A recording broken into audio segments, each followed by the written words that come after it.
Hello, and welcome back to Persona 4 Arena Ultimax, the funny game where we are still fighting our friends, for some reason. But honestly, I think it's getting a little fun at this point.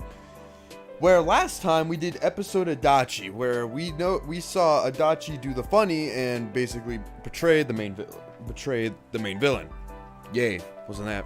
That was pretty fun, I'm not gonna lie. Also, it's nice to see what Adachi's been doing up in prison so far. Yeah, that's about it. Anyway, let's go ahead and get started. Go here, get this going. That going. Alright. So, today we are going to... The last thing for Persona 4 Arena Ultimax is, Persona 3 side of everything. So yeah, we get to see whatever P3 has been doing up to this point. Where do we start? In the announcement room. Alright. Well, let's go ahead and get started. Let's see what's going on in the announcement room.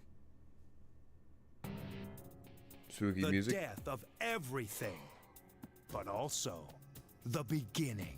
Okay, hang on.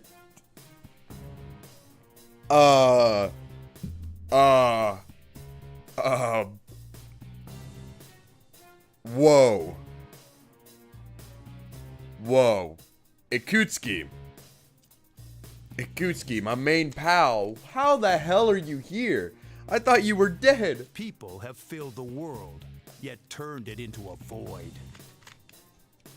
Sure, buddy. The only hope of salvation lies in ruin. Yeah. Did you work in a zoo? Because that's one huge pile of shit you're pushing around. Wow. Okay, show. So, how'd that turn out for you, Dad? It doesn't matter now that you're dead as a doornail, does it? Oh. What? Wanted the world destroyed, huh? Isn't that right, you worthless pest? Fine. I'll do it. This shitty world with its shitty people and shitty lives will disappear, and I'll be the only thing left. Oh no. Hey. Oh hey, Bolt. What's up? After all, if the Father's fallen into darkness, then the Son must rise. Just kidding. Yeah, you're a bit scary. I'm like, Nonsense. what? These constructs can only remain active within my red fog. Even then, they can only do so for a limited amount of time. If you have time to waste with worthless sentiment, hurry up and complete your preparations. Okay. Ha! You've got no sense of humor. Keep up your whining and I'll have to kill you too. Man, Show is really on a killing spree. Such impudence. Take them. They are your pawns. Oh. They're pretty well made. Fine, I've got the power I borrowed from you too. So now there's no way I could lose. Oh. Then, time to make like a tree and turn over a new leaf or whatever. Fair. Alright, let's see what, What? Huh. A puppet version of a puppet. I'll make sure you get the job done this time. Oh, did you change character? Did you turn into Mizuki? Now let's begin. Oh. For the sake of his world. Oh.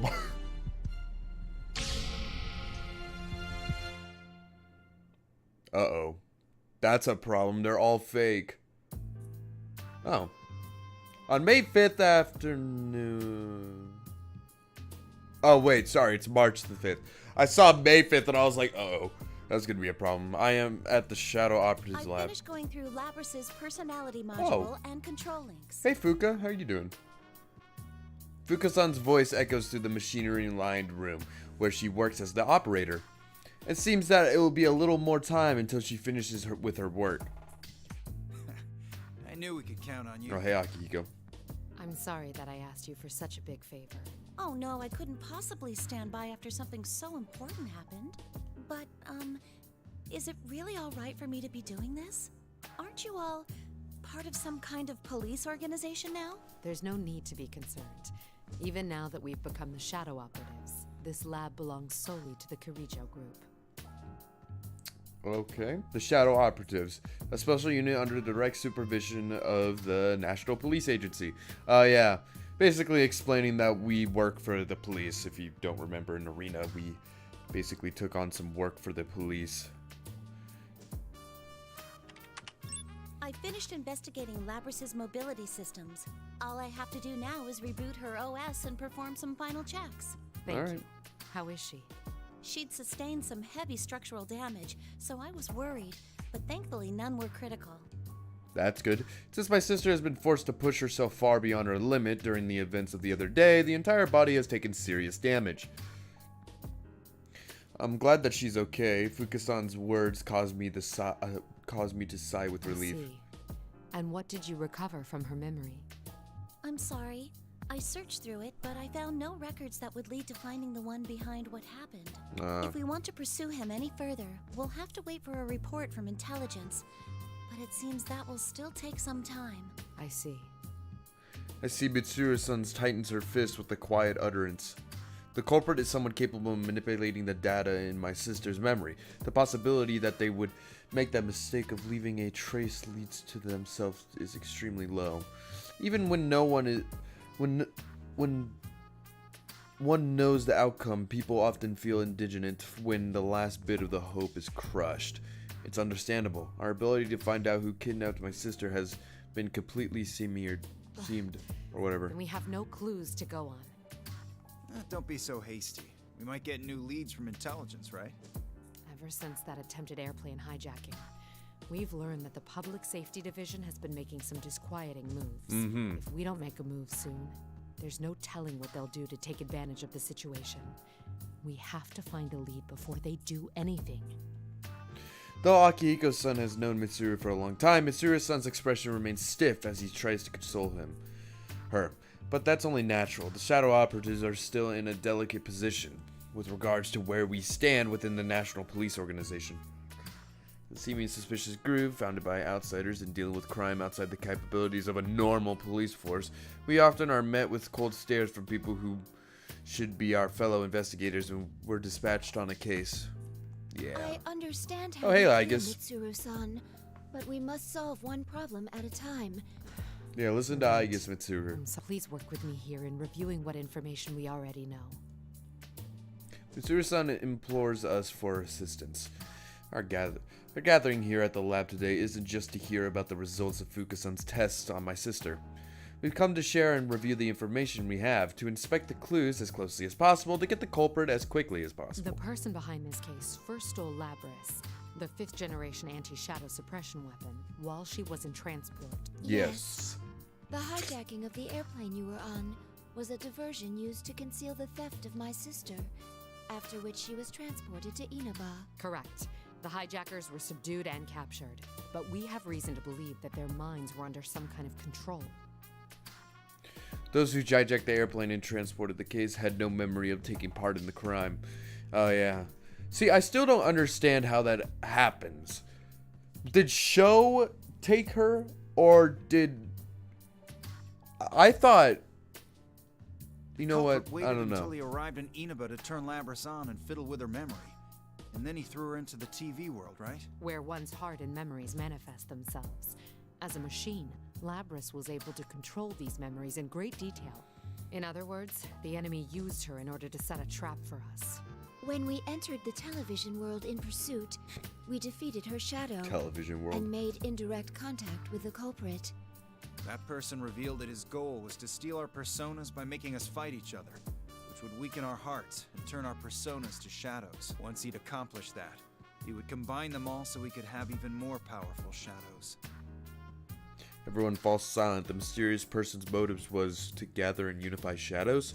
This is all too similar to those of us gathered here. We will never forget. Shuji Ikutsuki. Aha, yeah, that name. The culprit's speech pattern is consistent with Ikutsuki-san's mannerisms. His inability to use a persona matches him as well. That is true. But that's not possible. That's right. We've confirmed Ikutsuki's death. I don't know, man. I mean, shit, this is Persona. He might have come back to life. Or maybe there's someone out there besides Akutsuki who still thinks the same way he did. Yeah, his name's Toru Adachi. If so, then the world we strive for is still far away. Oh, yeah. Mitsuru sounds as if she is in agony. Shuji Akutsuki. 3 years ago, we've become fascinated with the fall and tried to bring about the end of the world using shadows. To Mitsuru-san, he was also the advisory that robbed her of her precious father. Yamagishi. That is when true. Lapis awakens, can you give her a summary of the case from 3 years ago? I'd like her to know what went on while she was sealed. I understand. Can't you just stick that data into her memory? If we did that, it would just become a piece of data to her. She needs to be told about it in order for her mind to understand what happened. She's human through and through, huh? Also, Yeah. I noticed something when I was checking her memories. The makeup of Labrys's memory field is slightly different from Igus's. Besides the memory area that she normally accesses, Who is Igus? there Didn't seems play to the be a answer. subnetwork Ah, of the some robot? sort. Yeah, that makes about sense. It's the She robot. has 2 memory networks? I think it was probably used to incorporate the feedback from her sibling units, but I still don't know for sure. That's why I believe it's safer to tell her in person. All right, I'll let you tell her however you see fit. All right. Regarding Yakutsuki, I'm pressuring staff to hurry and review the information, including the newly discovered quarantined server at Ergo Research. We never knew about the server in question before now, because it had been cut off from the group's network. It most likely has information that normally would have never left Ergo Research, such as data on top-secret experiments. Okay, Yakutsuki's son could be involved in this case. By the Cool. way, what was the logic behind that whole midnight channel thing? It works. It's still unknown, but we'll have to send people to Inaba again. We're going to hold a meeting at headquarters tomorrow to discuss countermeasures. I mean, honestly, go ask Izanami. Did Persona 4 even... Did Narukami kill Izanami? Yeah, Narukami killed Izanami, like, officially. But for some reason, the TV world's... Auga! Auga! Oh my god. Suddenly, an alarm that notifies us of an abnormality goes off and reverberates throughout the lab. Mitsuru-san quickly uses the nearby control panel to contact the staff within the facility. What happened? What's going on? The surveillance system detected a rise in shadow readings. It's currently stabilizing around a level 3 alert, located in that town of Inaba. Why is your hair purple? You look like you're wearing a maid outfit, What? but I can't tell. Looks like he's shown up already.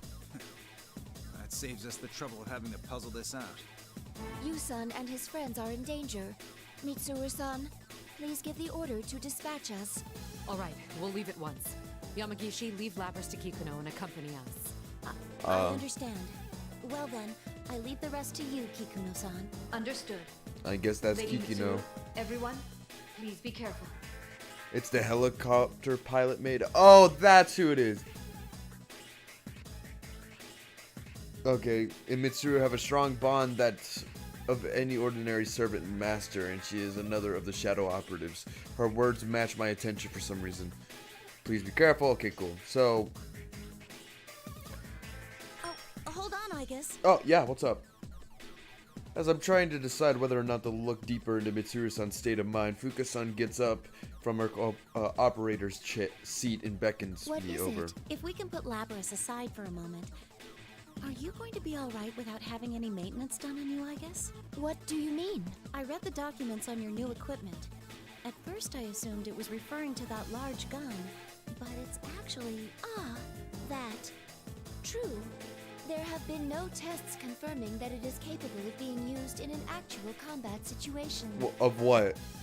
What? But we face a powerful foe this time. Is it even possible?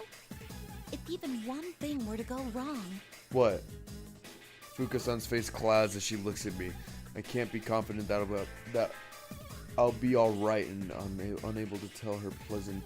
Yeah, wait. So what is this new equipment we're talking about? Both of us are tense and as we prepare to depart. Milady, a change of clothes has been laid out in your car. I see. Thank you. I've also prepared Akihiko-san's favorite protein drink. And Fuka-san has been preparing a playlist suitable for a road trip in her room. Ah, sick! My favorite protein drink! Yum! Huh? That will be all, Kikuno. Very well. Pardon me.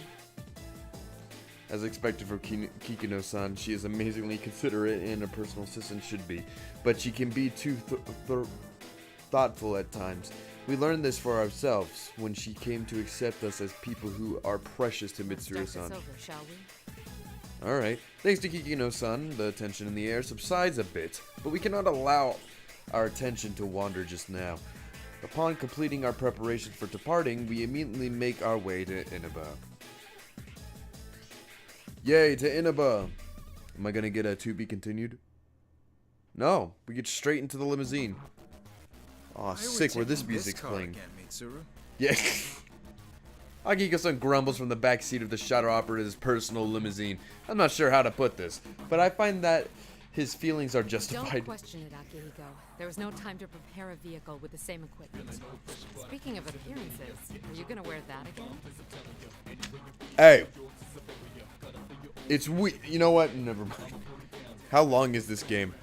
Pretty long. In fact, we're on the last run. We should be getting close to finishing this game.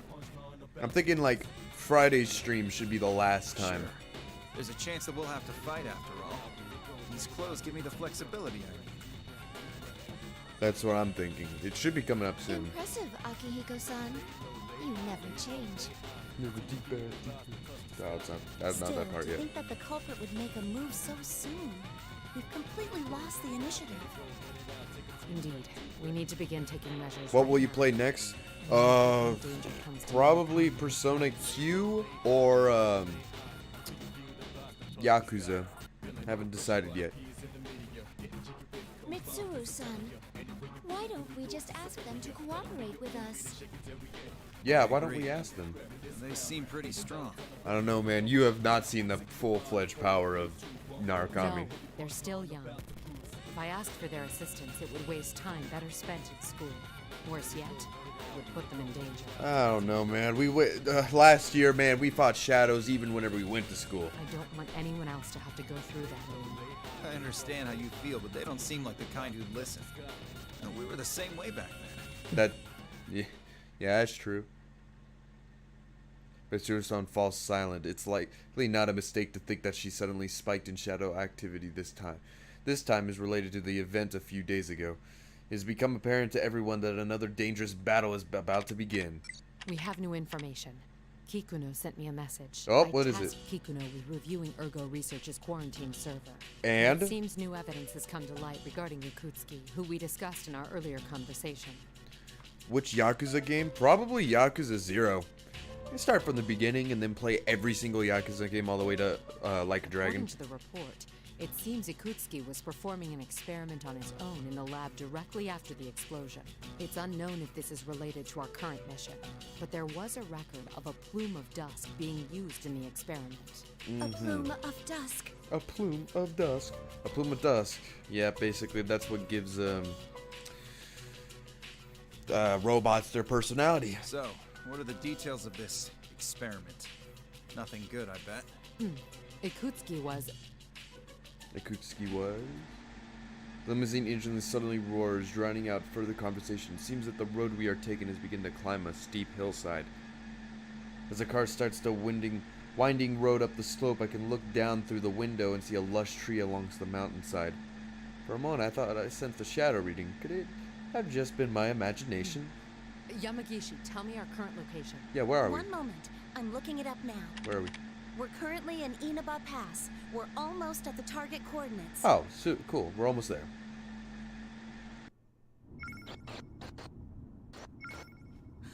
What is this? Oh. Uh-oh. Uh-oh. Oh, no. This could be a problem. Was that? What's wrong? Oh, shit. An ambush? What's happening? Driver, what's going on? Answer me. Driver. Oh, shit. It's just like during the hijacking. Bro, why did he go so damn fast? On it. A very Wait, what the? Are we trapped? Oh. Hello, show. How are you? Oh, uh-oh. No! God,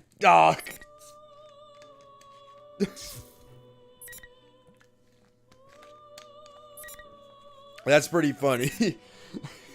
Just the car. Uh-oh, that's a problem. Flies off the highway. Alright. Ooh, we get to choose. Okay, Ken or Yukari? Ken or Yukari? I'm thinking we do Ken because I see Gekukan high and I wouldn't mind seeing what Ken's up to these days. Oh.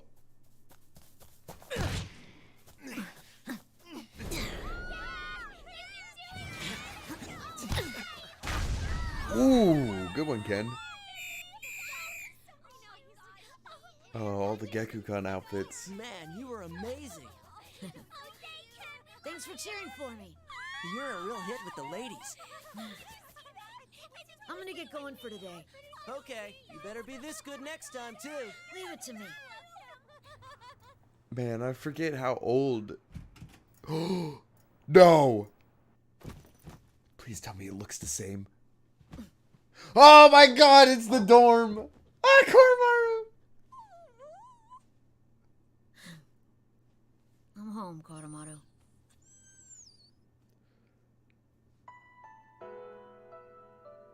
Oh. No. Why this music?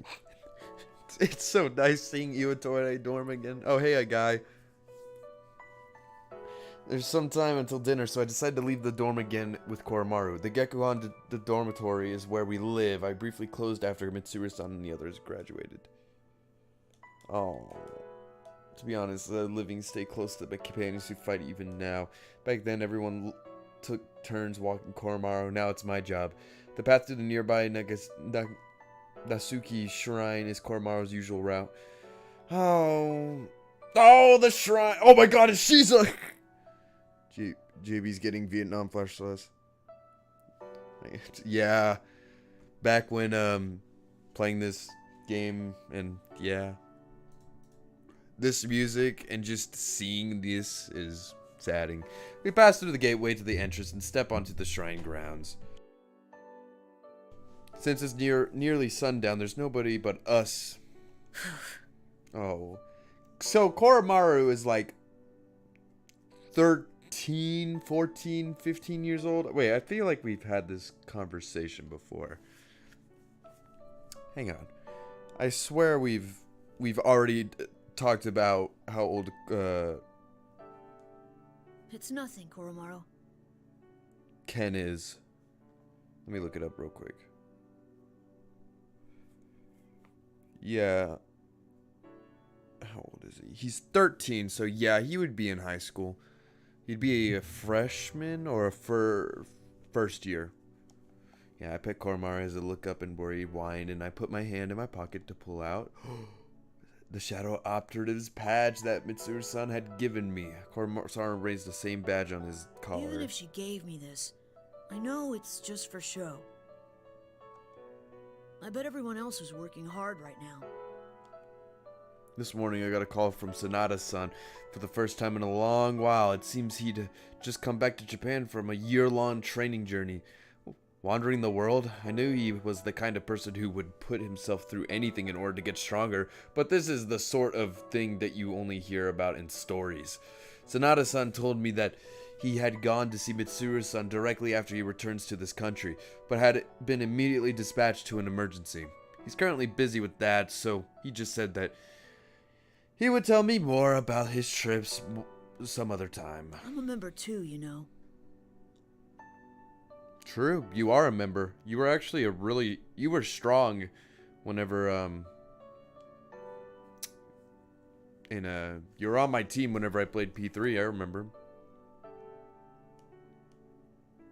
That's pretty cool. After I did, I promised Mitsuru that I would try to live out my childhood as much as I can. For show too.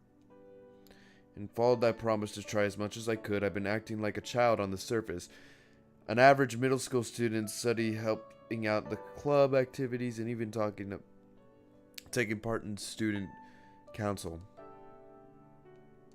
Yeah. Student council? Making my life my own is actually pretty hard. Sometimes I lose sight of what I'm supposed to be doing. Speaking of P3, the remake.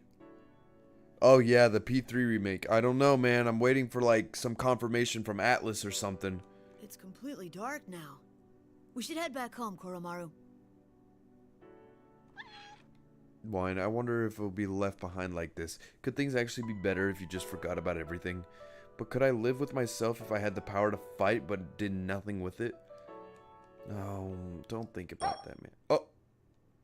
Koromaru suddenly barks at me. It's been a while since we heard him bark like this. Oh my god, what is the sound? What's that sound? Sounds like rhythmic noise is approaching from above. It's a helicopter! Looking from the sky, the bright light turns on high above, and my eyes... Oh yeah, it's the helicopter, but... Is it the military? No, that can't be right. As if to answer my doubts, a certain light streamed down, pinning shadows to the ground. Something's happened. That's my first thought. Let's go, Koromaru. I grip my shadow operator's badge tightly and I thrust it back into my pocket as I take a deep breath. I run towards the helicopter.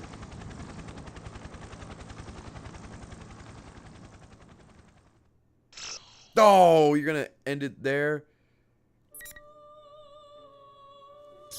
What? Come on, man. Be nice. I mean, okay, that's fine. At least we got to see what they were doing in Gekukon High. Alright, let's see what Yukari's been up to. Here we go. Feathered chain. Oh, yeah. Phoenix Rangers. Featherman victory! So, you've come to fight me, Featherman! Huh. Merlion, the evil forces have fallen. Stop here. How dare you oppose me? Minions, get them!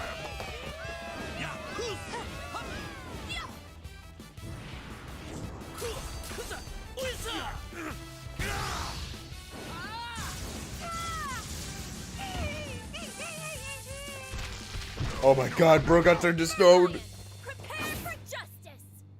Don't be so sure.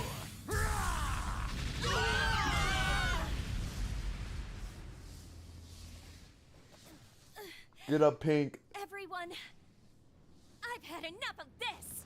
Ultimate arrow. I forget. Dude, I love Power Rangers, dude.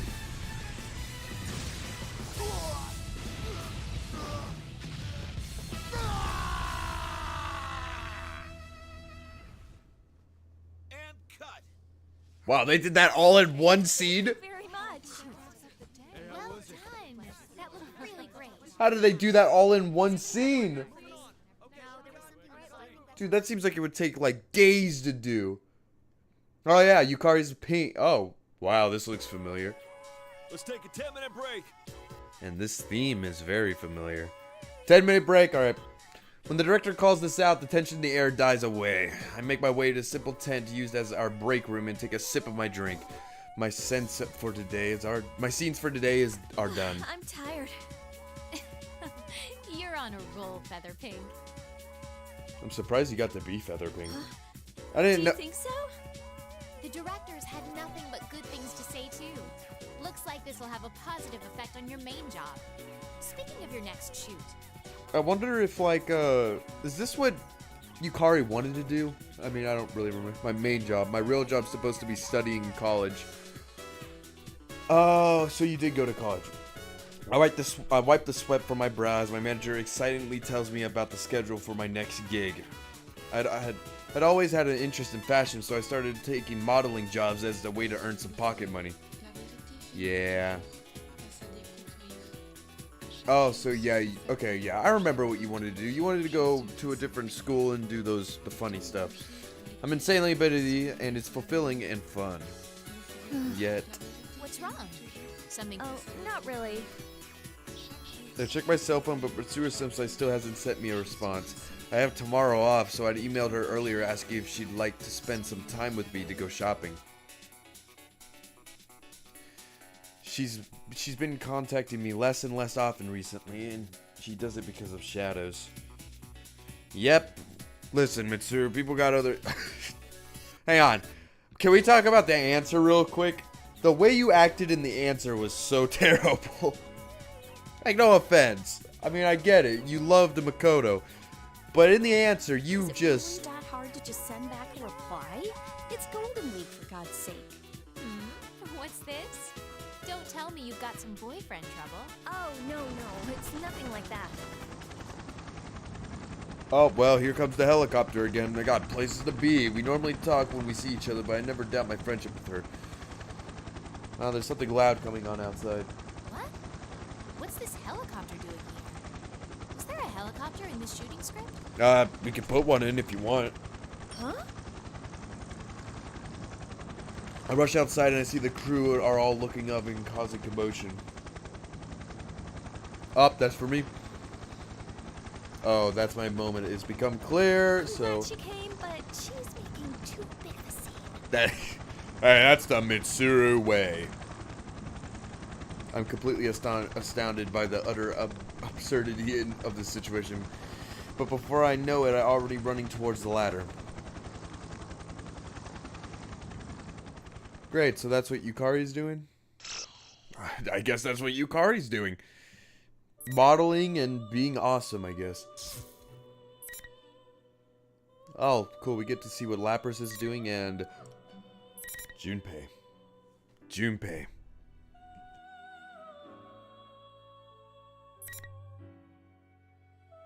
Junpei. Junpei. Junpei. What is Junpei doing? Now's the time Woo!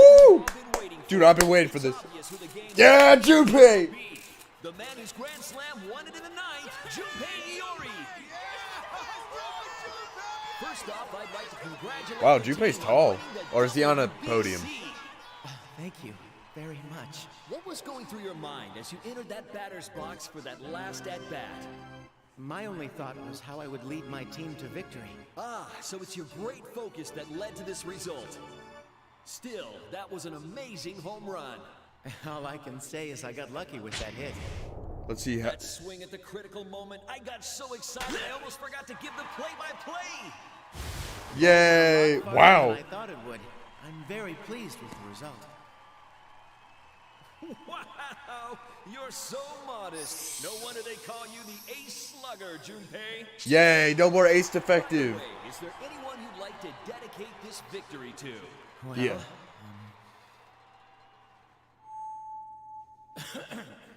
I'd like to dedicate that Grand Slam to my precious girl who's always supported me through thick and thin. I know that Wait a can minute. be a burden on you. Wait. I'm Wait. not the greatest, but Hang on. will you marry me? Yasso Inaba, end of the line. Yasso Inaba. Sorry, sir, but this is the end of the line. Oh, I was dreaming. Wait. Wait a minute.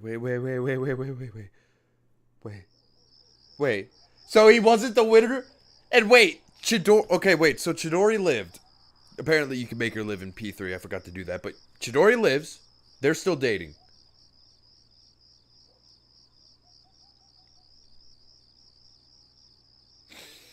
And that was a dream. So you're telling me he isn't an ace slugger? Thanks so much for waking me up right to the best part. I step off the train to an unfamiliar station in the countryside with a little resentment towards the station worker. Let's see here. Man, that's a tough name to make out. How am I supposed to pronounce that?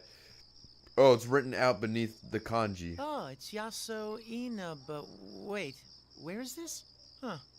Let's see what the shuttle train schedule is. I check the station schedule and feel myself slipping into despair. Seriously, there aren't any more trains leaving the station? That was the final train for the night? I've really done it now. What the hell, man? Why did this happen? Let's see. I worked a full shift at my job today, and the kids had a game after that. Kids? Wait a minute. Wait. If you get a hit, you'll be a hit. Oh. Are you gonna try for a home run? Oh, he's a baseball. He's like a... Yeah. I remember. Okay, wait. So the afternoon before the long holiday weekend, normally I'll be busy with my part-time job and top secret mission, but I'm a day off and I transformed into an excellent coach for a boys baseball team. Aw, that's nice. This is our first game in a while, so I want to make sure these kids win somehow. The game's coming to an end, and we're one run away from tying up the score. I'm talking with Goru, our cleanup hitter, who's getting too much of a swelled head over his position to actually focus on the game. Even if he could get in a clean hit, we'll never be able to do it like this. Of course I am. You made me the cleanup hitter after all. I'm making this a home run, no matter what. Yeah, you do it. Your mouth, kid, or you'll scare the ball away. Now listen up. Don't try to act cool. Just play like you normally would. The team's counting on you. You got this, kid. Guru starts boasting and turns towards the bench. The other kids are cheering. Guru out the top of his lungs. Goro, that's where you do it. You can hit it! The pitcher's totally freaked out! See, a hero doesn't just hit homers all the time. Even if you mess up. Yeah, don't hit there's guys Homer. behind you I've heard waiting he's a to pretty help. nice guy. Loosen up and do your best. Alright, you got this, dude. Gotcha. Guru's face loses the gruff facade he had been wearing and begins to focus. There we go. That's how it should be. Thanks, Junpei. Hey, you're supposed to call me Coach, a screwball. Make sure you stay loose. I finish off by giving him a hard smack on Guru's butt with my bat before sending him off into the batter's box. Home run? Guru keeps his eye on the ball and lands a direct hit, sending that ball flying past the outfielders. Alright, we're tied. Guru stands on second base with a huge grin waving to us. No, oh, why'd he get sad all of a sudden? But we ended up losing in the end, and all the kids cried. I cried too, of course. Oh. Wow, that was quick. Ah, I got a home run, and we lost. Oh, well, it happens. At least the kids have grown closer as a team, so that's good enough for me. So close, guys. You almost won. All right, let's start practicing again tomorrow. Now, I want you all to remember this at least. If you all work together, you'll never be beat. Okay, we're done for today. That's a good quote. If we all work together, we'll never be beat. After the game, I said my final words as their coach. If you all work together, you'll never be beat. And that was that. Man, even I think that's an awesome speech. Ah, yeah. Thinking back on it now, I'm honestly proud I came up with it. I bet the kids are still carrying that moment around in their heads. And then I'm on a train. I'm such an awesome coach. It's really worthwhile volunteering for a kids team even after working the night shift. Because I'm still underage, I'm not an official member of Mitsuru Senpai's Shadow Operatives, but I've been playing a very active role in some of the investigations. Yeah, you're still a part of it. Then again, when I do get sent out, most of the time it's nothing at all, but just like I told those kids, it's about putting out the consistent effort every day. That goes for anything. It's not like I get those missions every day, so in the meantime, I spend a lot of my time at my part-time job. Even though it's a kid's baseball, rent fields, and paying for the rides to away games, it gets surprisingly expensive. I gave up on that dream, but I love teaching baseball to kids. It's really fun. It's like I'm finally starting to enjoy my youth after all this time. Crap, I'm starting to feel sleepy. And he's asleep. And here I am again. And that leads to where I am right now. Not only did I completely miss my stop, but I can't even get back home. I'm in a tight squeeze here. I just fall asleep like that. I can't believe I slept through so many stops either. Seriously.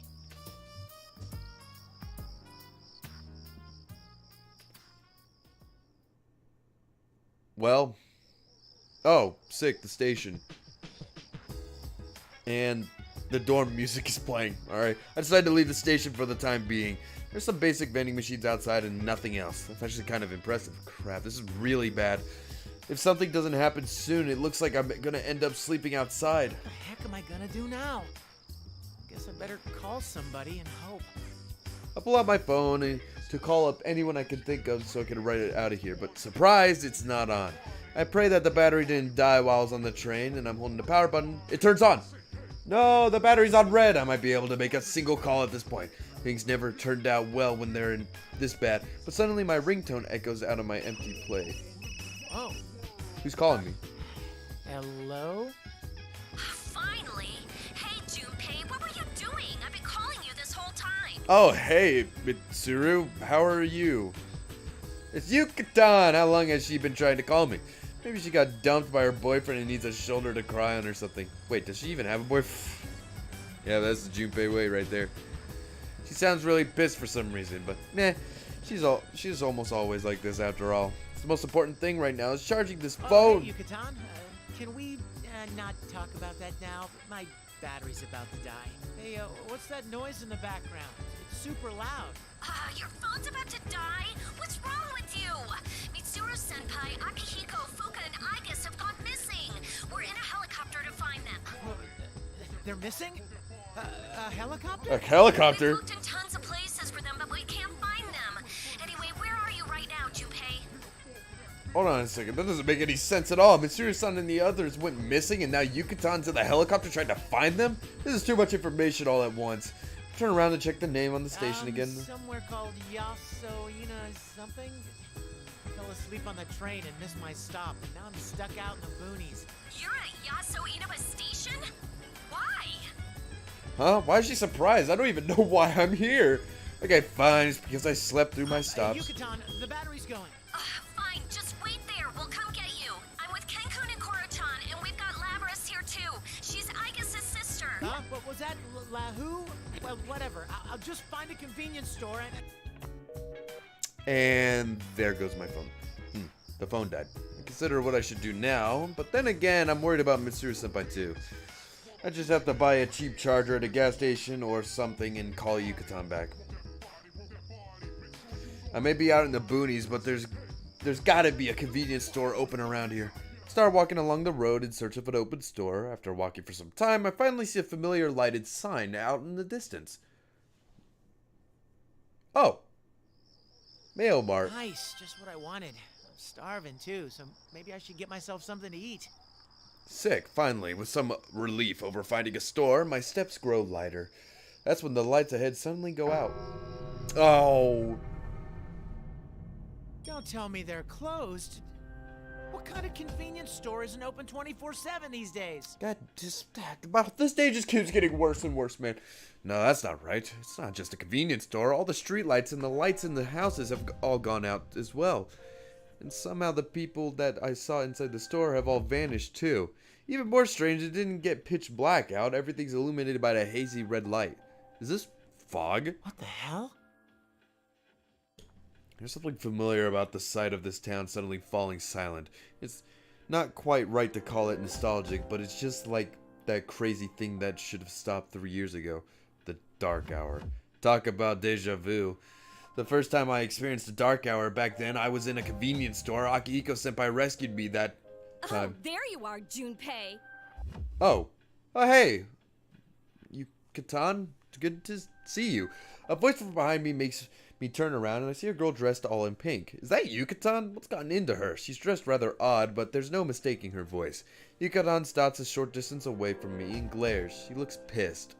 Is it because I left the station after she told me to wait there? Even then, she seems way too angry. Hey, Yucatan! I'm making an effort at least, so... Yeah, hey, don't knock Junpei, man. But hey, Mitsuru-senpai's gone missing? What's going on? Damn, she's really pissed. Steady, Junpei. Okay, when you're pitching to the real hard case, you need to throw outside the strike zone. Just to test the waters. Throw them off their game and see how they react, right? Yeah, I'm a genius. So, you look great, huh? Is that your, feather pink outfit? Are you doing an autograph tour out here? Come meet the Feathermen. I tried throwing my best curveball and she still looks just as bad. Ah, crap. You never shut up, do you? You're nothing but a minor character. A mook, a minion, a loser. Just die and let the world have your body back? Oh, that's not nice. That's not nice, man. Hey, what? Aren't you being crueler than usual? Yeah, you're being crueler than usual. It's time for your punishment. Bring on the ring. Oh.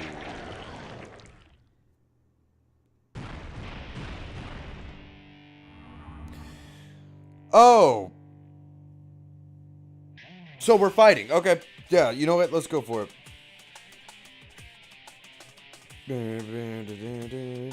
Okay, let's go for it. Oh, and here comes... You're a quick learner for an idiot. Go Hey, be nice, Teddy. I look around in search of the source of the voice, and I see a television dangling from the telephone pole with a, what is that? A round body, a doofy hat, and a cape, and a cane? Is that some local station cartoon mascot I don't know about? He's saying something about General Teddy. What's that, his name? And why would the TV hang from a pole like that? Who the hell are you?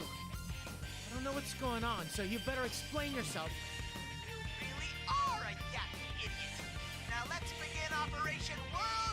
Wait, I've never fought with Junpei, or fought using Junpei.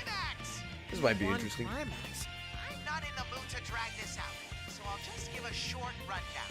The rules are simple. Win and you get to move on. Lose and you're stuck here. Huh? You mean I have to fight Yucatan? Yep.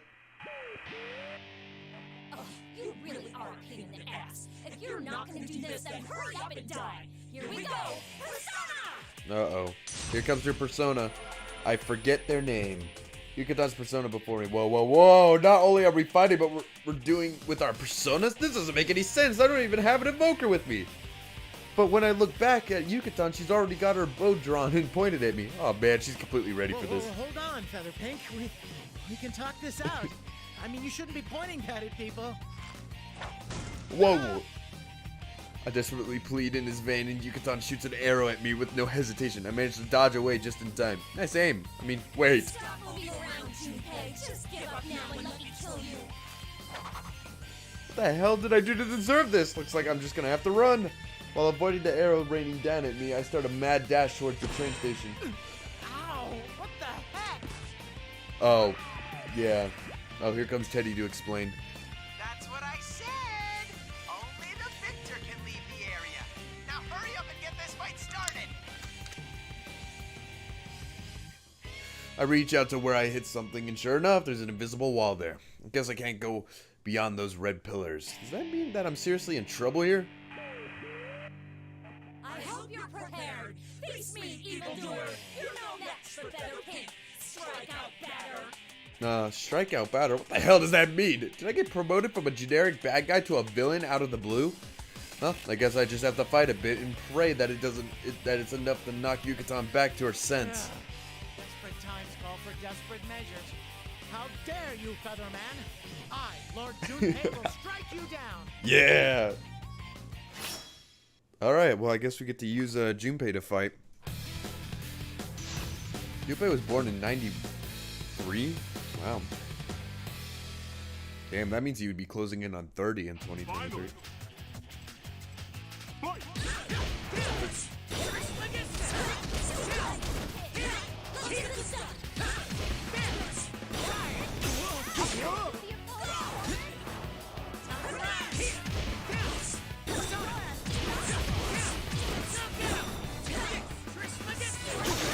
Trismegistus? I guess that's it. Come on! Ow.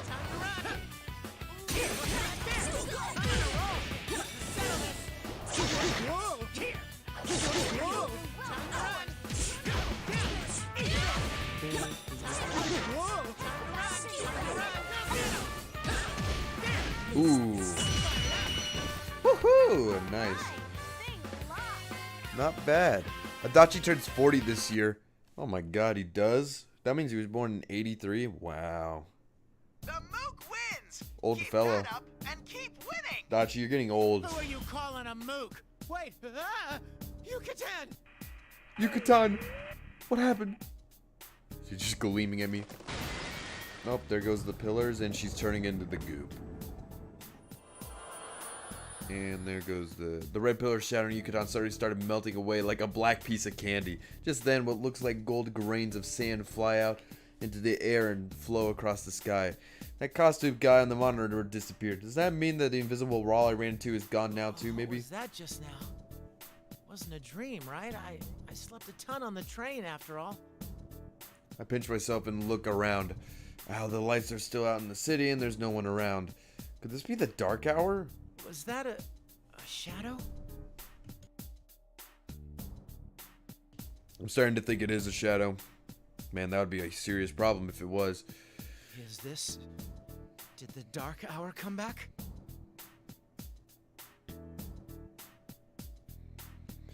Yep, the dark hour's back, boys. But wait a second. How'd I use my persona without an evoker? Wait, he's 39. He's born in 80. Okay, yeah, he was born in 84. Wow, he's still old. So those potential like us are able to summon personas by resolving ourselves to death. But okay, yeah, we need a. You don't got. That's strange how you don't need an evoker. I actually didn't even remember, or I just forgot that you need an evoker, especially y'all. Is that General Teddy guy behind this? We'd better step barefully. Good one. The gossip dude told me to keep winning, but I don't know anything about this town. Well, just standing around isn't going to do me any good, so I guess I should head back to the station for now. That's where the real Yucatan told me to wait. Let's see here. Which way was it? I started walking back the way I came, but something's obviously wrong. I mean, I don't think it took me this long to get from the station to the store, and I just might, and it might just be because of the fog, but the street bulls in the streets look distorted. Huh? What? Was that a girl who needs help? Somebody might be getting attacked by something similar to the monster's Yucatan. I mean, the monster that looks like Yucatan. If this really was a shadow, then there's no way I could ignore this. I'm a shadow after its lethal weapon all around. After all.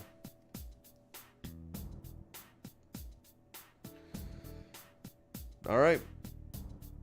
I'm at the local Junes. Oh, hey, I know that store. Every day's great.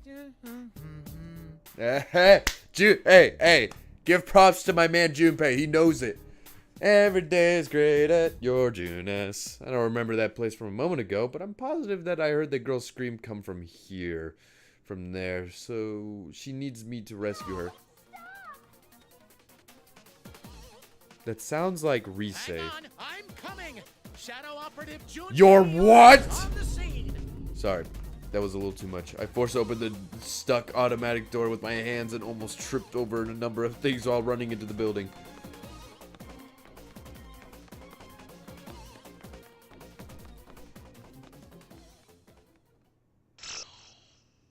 Alright, cool. We got a to be continued.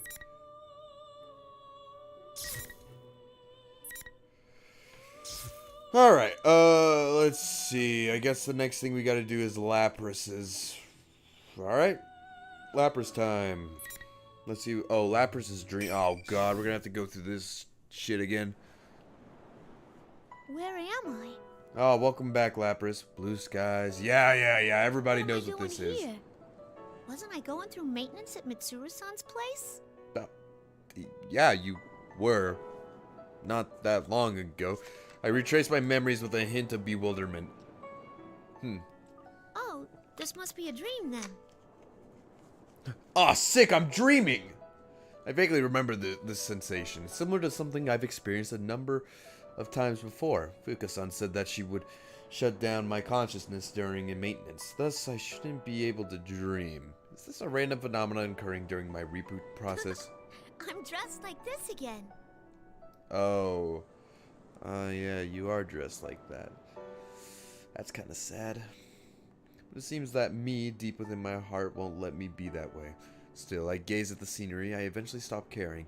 I take a step forward to the pier and jut out from the beach and turn my attention to my internal GPS. There's no use doing something like that in a dream. I don't need my GPS to know what this place is. It's where I hid a certain wish in my heart sometime long ago. So beautiful. If this really is a dream, maybe I can keep going. Just why I think that the pier under my feet crumbles and disappears without a sound. Just like that, the azure water swallows me. The sunlight becomes dim, but I feel no anxiety. A mysterious sensation envelops me, as if everyone is near me and I'm connected with everyone. Eventually, when the feelings of floating become stronger and I lose all sense of up and down, the sea changes into a field of countless lights and darkness. Why am I here? Where could this be? Why am I here? It seems I have. Oh my God! Oh. Hello, Elizabeth. How are you? You're that misrepresent. No. Press stand? Ah, yes, Miss President, we met the other day. Okay. I turned towards the voice and see a familiar woman in a blue dress, Elizabeth.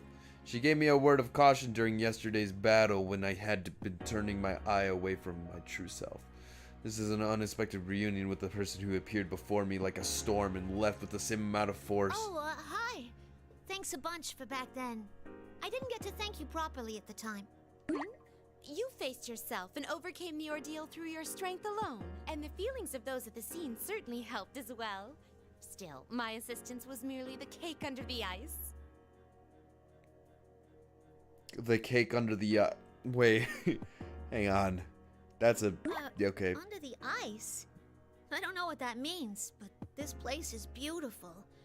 Where am I? Yeah, where am I? This is a world within people's hearts. Since you are here, it's most likely that you are at rest in the real world. Now that you have gained a heart of your own and are nurturing it, I wouldn't be surprised if you were to wander here at times.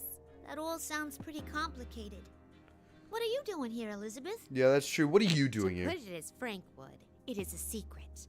Oh. There was something I could say about it. I am yearning for an unseen power. Uh-huh. You want power too? Even though you're insanely strong already? Yeah, actually. Why do you need more power? Oh, all this talk of power has reminded me of something. It seems you have obtained a new power through that battle earlier. Yeah, I do not mean personas. to be rude, but my adorable personality cannot restrain my infinite curiosity for such things. Would you show it to me? Okay. Huh? Wait. Hey, hold on now. My, how could I have forgotten? A boisterous brawl in this place would certainly not be elegant. Yeah. I'm not talking about where we are. Worry not. I will prepare a worthy stage at once. Wait, you'll what? Wait. Wait, are we gonna actually... We're gonna fight. She flips open a book with a fluid motion. As she does, a blue circle draws itself in the air. Okay, I guess we're gonna go fight somewhere else. Seems like every time we meet Elizabeth, we're like, oh, why are we back here? Why are we here? Oh no, why are we in the announcement room? I feel a lump as my memories come back to me. I look down and see that my body's returned to its cold, white, metallic one. Oh, are you a bit shaken? My apologies, but it seems we're being pressed for time. Before I sort out my emotions, the aura I feel from Elizabeth begins to intensify. She's coming! What? Your fate is in the cards. Oh, well, I guess we're fighting then. Alright. Why are we fighting again?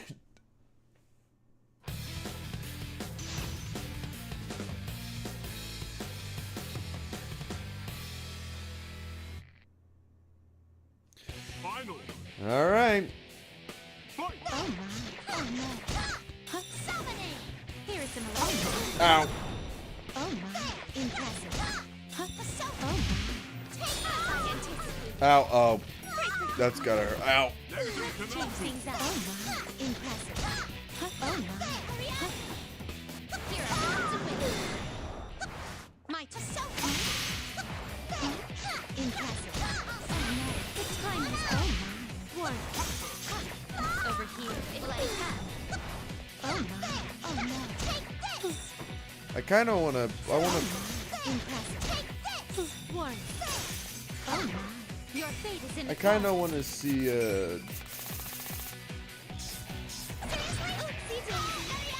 let's see what this does. Oh, I got her!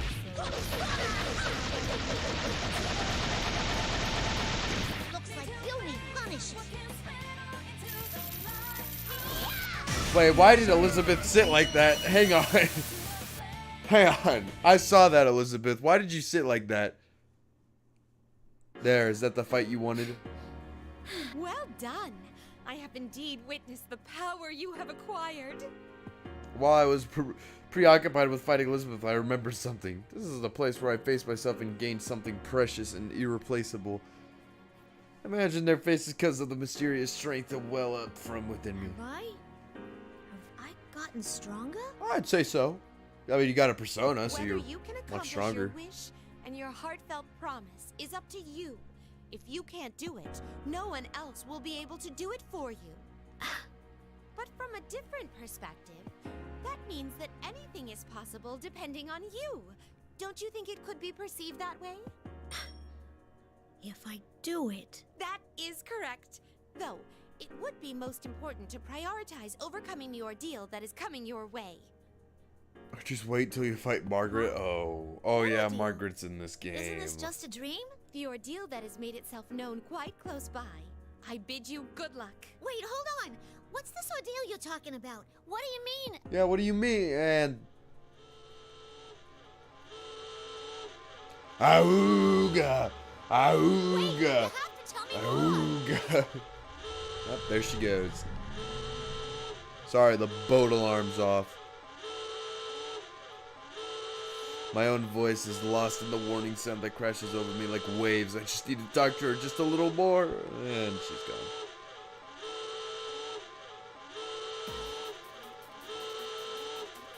Oh, here I am. A moment after everything goes white, the laboratory appears in my vision.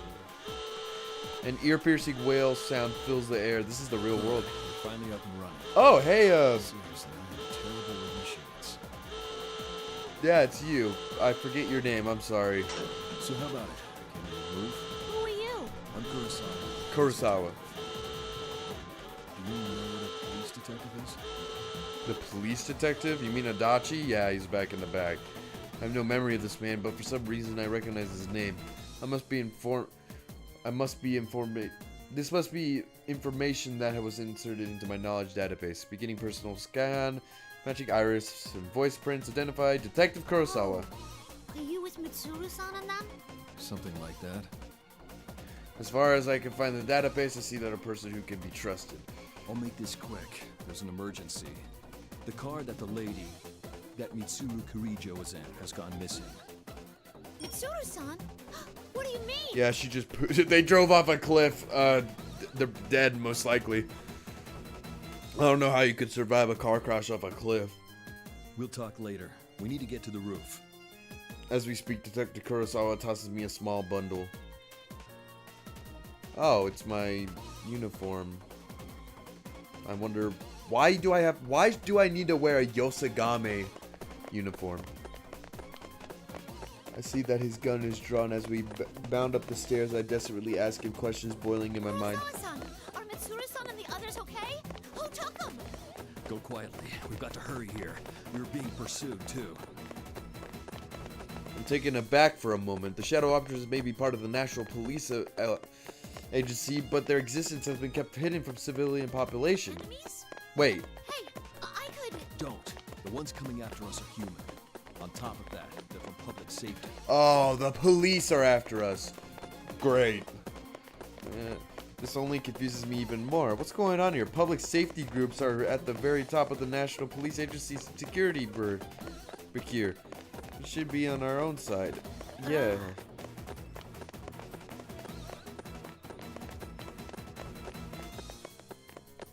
Because Inaba people would panic if they saw a massive super anime robot with a giant battle axe. That is true. I'd be scared too. That's how you live, by fighting. His words snap me out of reverie. That's right, the world isn't always filled with things like this. There are people who understand me and accept me. Kurosawa-san. Say, want to take a shortcut to the roof? With that, I pick up Kurosawa-san and run ahead. I'm gonna do everything I can. Hey, what are you... Did I just pick him up? I jump and ignite the boosters on my back, then kick off the wall. It's a bit rough move, but I've determined that it's our best interest to proceed as quickly as possible into this situation. Here we go! Oh, we're just going for it. Great. I repeat this a number of times, rocketing us to extremely long staircases and allowing us to reach the door to the rooftop in less than a minute. You've got some nerve. Sorry, but... It's fine. Looks like I can trust you to get things done. Cool. Well, from here on, this is a battle that only you can fight. When he opens the door slightly, the chilly air of the outside rushes in through the gap. Their lives in your hands. Oh, you're not gonna go with us, Kurosawa? Kinda wish you did, but okay. Oh.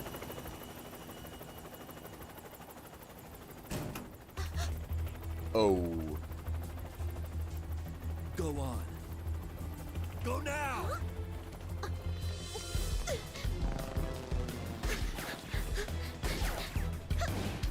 Gotcha! Okay! Kikuru-san, let's go! I'm very surprised that a maid knows how to fly Looks a like helicopter. we managed to get away. I find that quite strange. You know what? Maybe it's not that strange. We got out in time.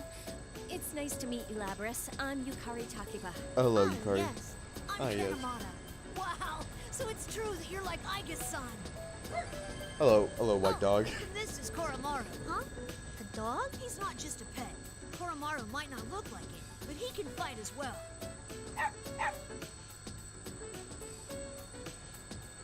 Oh yeah, wait, Yukari just pulled a robot into a hell. Hang on, don't you weigh like 2,000 pounds of metal? How did Yukari... You know what, that Neo Featherman training, I'm just saying. You need to be strong for that role. Takiba-san, you're dressed in a kinda interesting way. Yeah, what about it? Yeah, I got picked up suddenly from my job, and I didn't have any time to change. Bet I'm never gonna hear the end of this. Also, you can just call me Yukari. I hope we get along, Labras. But to think that organization would come after us now at such an important time.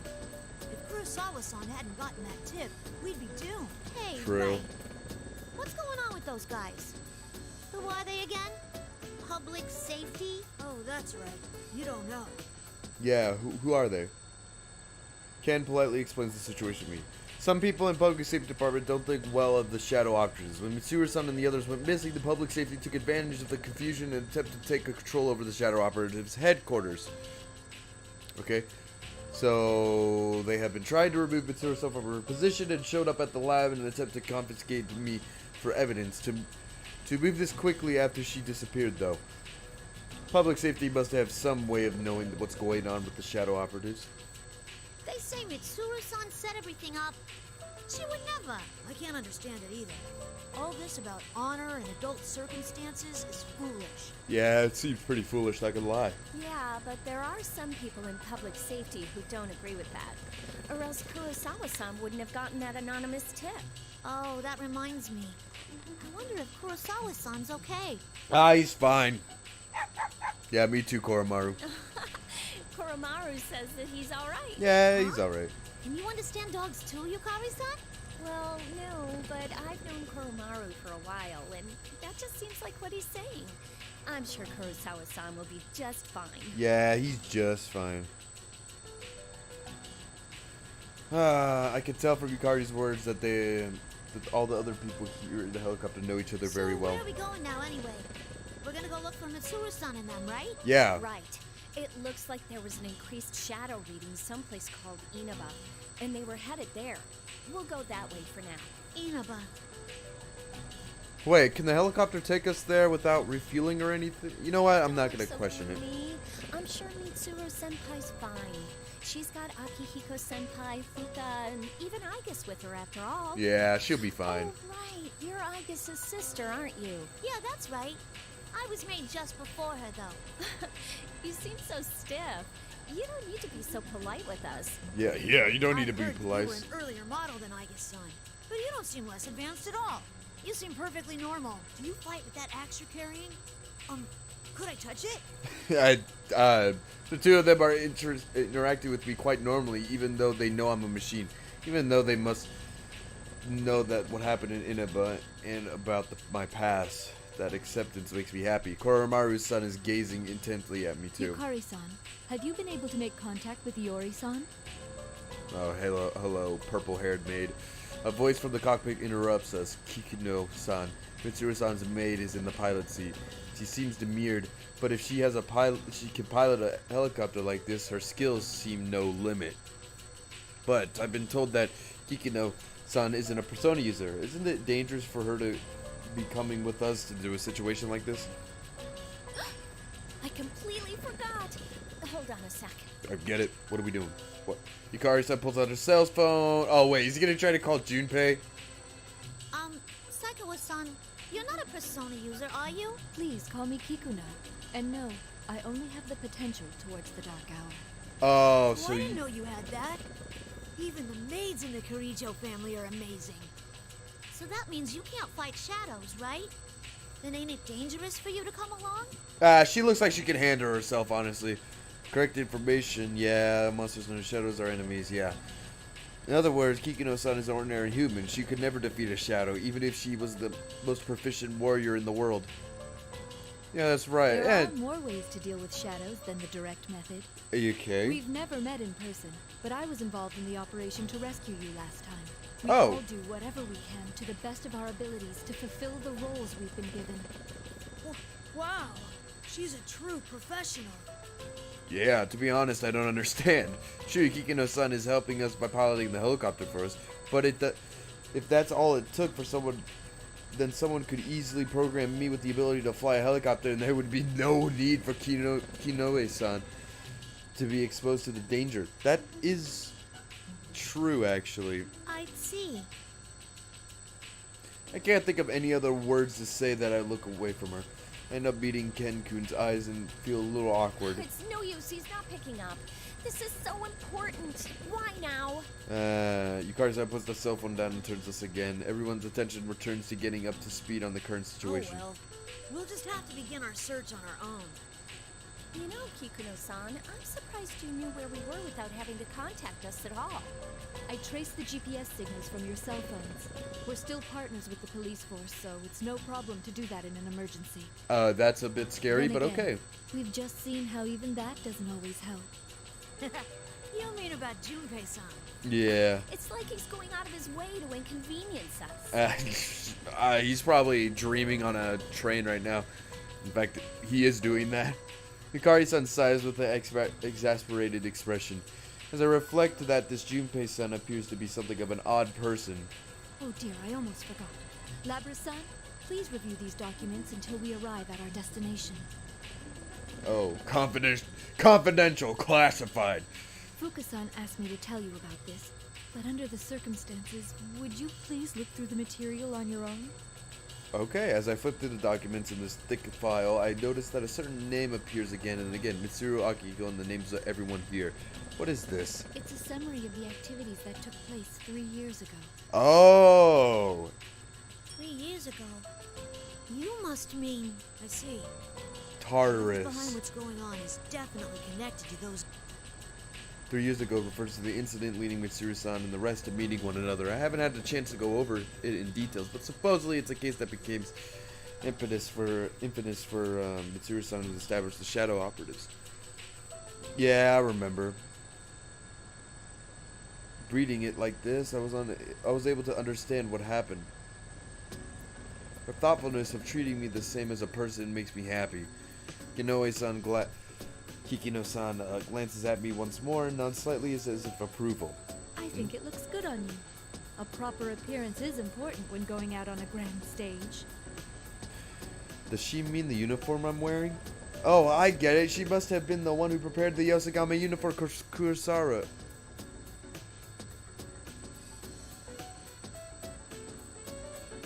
Thanks.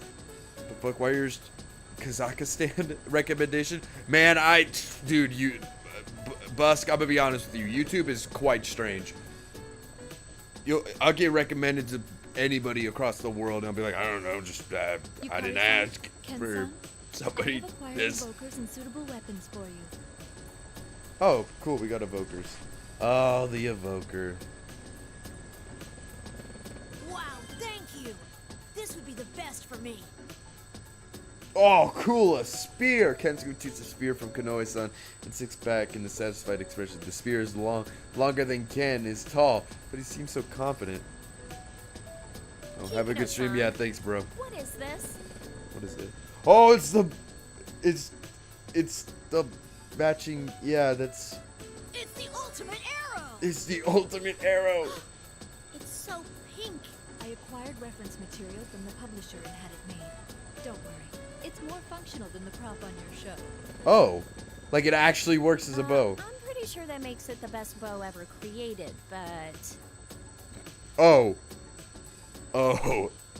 So, Yukari just wields the best bow ever. Combat, I thought that using a form factor you're comfortable with would be best. Oh, I wasn't expecting you to have a logical explanation like that. Was my arrangement unnecessary? No, it's great. Yeah, it was unnecessary. No, it's fine. Dude, be nice, Yukari. I like it. Can I see it for a moment? But Ken's blushing. What is he?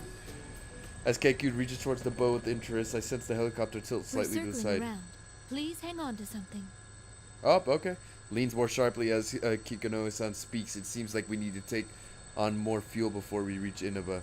I reflect on Elizabeth's words as I look down on the view spreading below us. It reminds me of the mysterious sea-like place.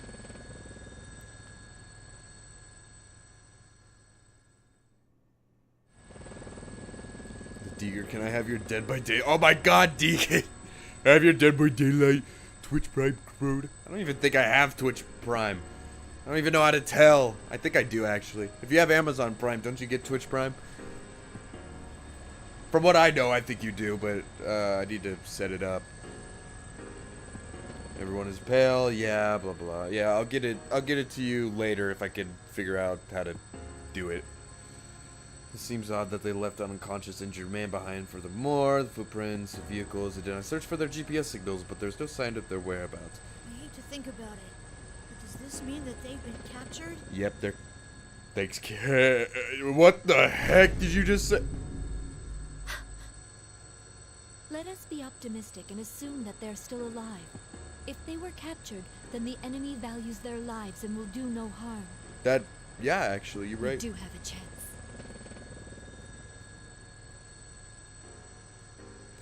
I carry the injured driver from the bottom of the cliffside back to the road. Kanoe-san requests a vehicle to transport him to the hospital under the case. Kanoe-san makes the decision. Kikuno-san makes the decision since we wouldn't have been able to explain what happened to a normal ambulance. Also, it's possible that the people from public safety would take him in anyways, report him to the authorities. Interesting. However, there's no guarantee that the same has happened to the limousine driver. Not long after, we were back at the helicopter, which takes us to where we are now. To be honest, everyone's at a loss about how bad the situation is. Kenku tries to change the topic in an attempt to divert us from our worries. It's amazing that you know how to pilot a helicopter, Kikuno-san. I heard that it's hard to hover in the mountains. Did you train for that? Only a couple of years ago. But I have taken part in an assault operation involving a helicopter. You were in an assault with a helicopter? Wait, how does that even... Where? Yeah, Just where? High school dormitory. High school... Huh? What? Oh yeah, I remember that. I decided to learn how to pilot in the event that if someone attempted the same move, I would be able to respond properly. What? Am I missing something? Did I miss something from the previous game? When was a helicopter ever in Persona 3?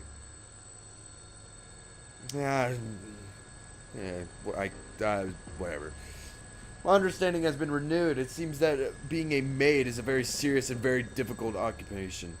Oh, damn. Well, I finally got in touch with Junpei. And? I don't know why, but he's already at Yaso Inaba Station, so I told him to stay there. In any case, we should head to Inaba too. We might find some kind of clue there. Yeah. Alright, Mitsuru-san's group had gone missing before sunset and it's almost midnight Whoever now. did this must be the same person who kidnapped Labra-san. It's unthinkable anyone else would be able to do that. Yeah, it is stupid. The question is what he intends to accomplish by kidnapping them. Kenku flips through the report on the event of the case up until now, seeming lost in thought. What is it to gain by kidnapping Mitsuru at a time like this? At that moment, heavy static flickers across the video displays within the helicopter. Oh. Oh no. The strong win Yay! while the weak disappear. Tonight, we will witness the hottest battles in all history. The goddess of victory is waiting to descend upon the ring. P1 fans, are you ready? Are you ready? Now that's a bit strange. Oh, hello everybody. Contestants in the previous P1 Grand Prix have returned for another tournament, right on the heels of the last one. These warriors will create another legend here at the world-shattering P1 Ring. These are battles of honor, battles of will. Sparks will fly. Some fight for pride. Some fight for glory. I still like how Kanji just uses a chair. Will this be decided by pure That's his muscle, main or will a battle of wits determine the outcome? main weapon.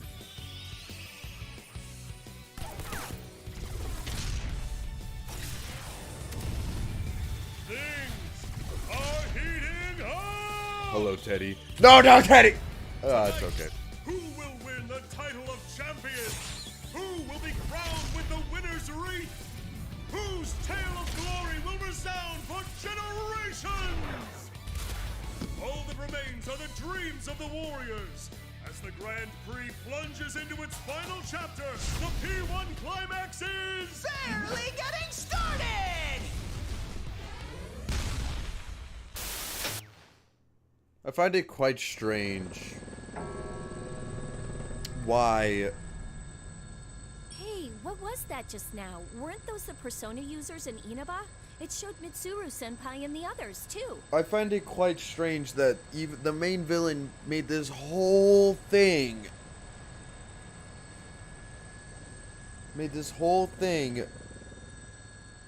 But didn't really, like, I don't know. I read the Something case record. strange about it. If I recall correctly, was that the Midnight Channel that was being broadcast in Inaba? Yeah. I was on it too, but it wasn't like that last time. All of us in the helicopter are utterly confused. Who would broadcast something like that and why? The P1 climax, it's obviously a continuation of the fighting tournament. Suddenly the monitor switches to another feed. Yoo-hoo! Have you been well, Lobby-chan? Oh dear lord. General Teddy? But I thought I already... Yeah, I thought our General Teddy in the recent P1 Grand Prix, the one called itself General Teddy, turned out to be my own shadow. But I accepted my shadow and gained the power to use a persona. But if he's on the screen again, then General Teddy ignores my confusion and continues.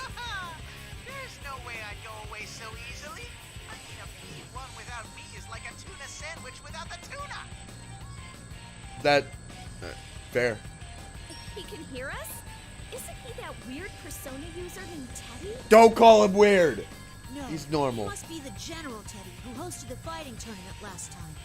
The record said he'd been eliminated, though. General Teddy, where did you take Mitsuru-san and the others? If you don't give us a good answer, you're gonna pay! Yeah, you're gonna pay. It's gonna hurt. It's past your bedtime, Cubby. Oh. You're gonna keep giving me lip. I'm not going to explain anything. Whoa. Be nice, bro. Explain? That's right. I mean, the three of you are very important guest stars in the P1 climax, after all. So you'll participate, of course. Right? What are you after? Can I just say no and just go on with my day? If you value the lives of the hostages, you yap. You don't have any choice but to participate. Huh? The P1 climax. It's the end of the world. One-on-one deathmatch that's worthy of the name Climax. Yay. Most of all, if you don't win the one-on-one tournament to the finish within the hour, the world will end. No punches pulled this time. Oh, great. I'll make myself clear so that no one misunderstands. This will not be taking place within the TV world. It will, in fact, take place in the reality which you occupy. Enjoy it while you can. Alrighty then. Time to show off how that special stage is going. The video feed switches to something else. Is it gonna show... Yep, it's gonna show them.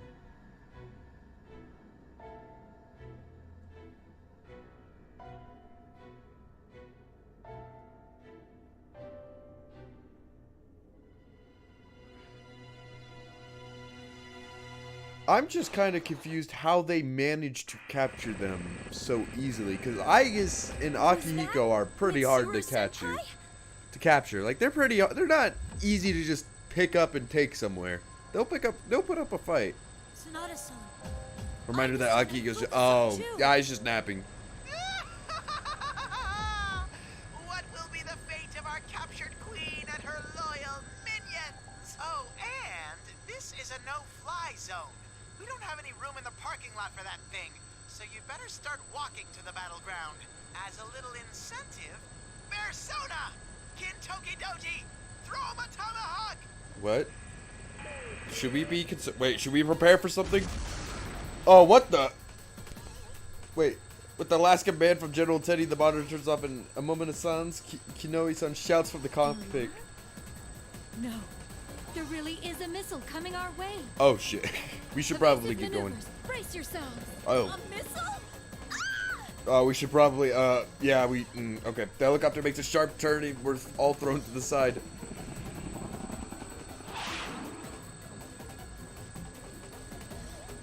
There's a defying roar and the helicopter shakes madly but recovers. Are we hit?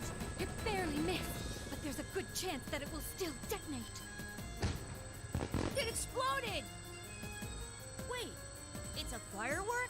Wait, it's fireworks. Hang on. Oh, that is that Teddy? Oh, it is Teddy. I couldn't see it at first, but I see it now. In the moment after the explosion, General Teddy's face was drawn in the night sky with a colorful spark. He even managed to capture his image, taunting us with his tongue sticking out. He obviously missed on purpose. It was most likely fired from the direction of Inaba. Well. That is not funny at all! Is he trying to start a war or something? Wait, what is that? There's something in the distance. It's huge! What?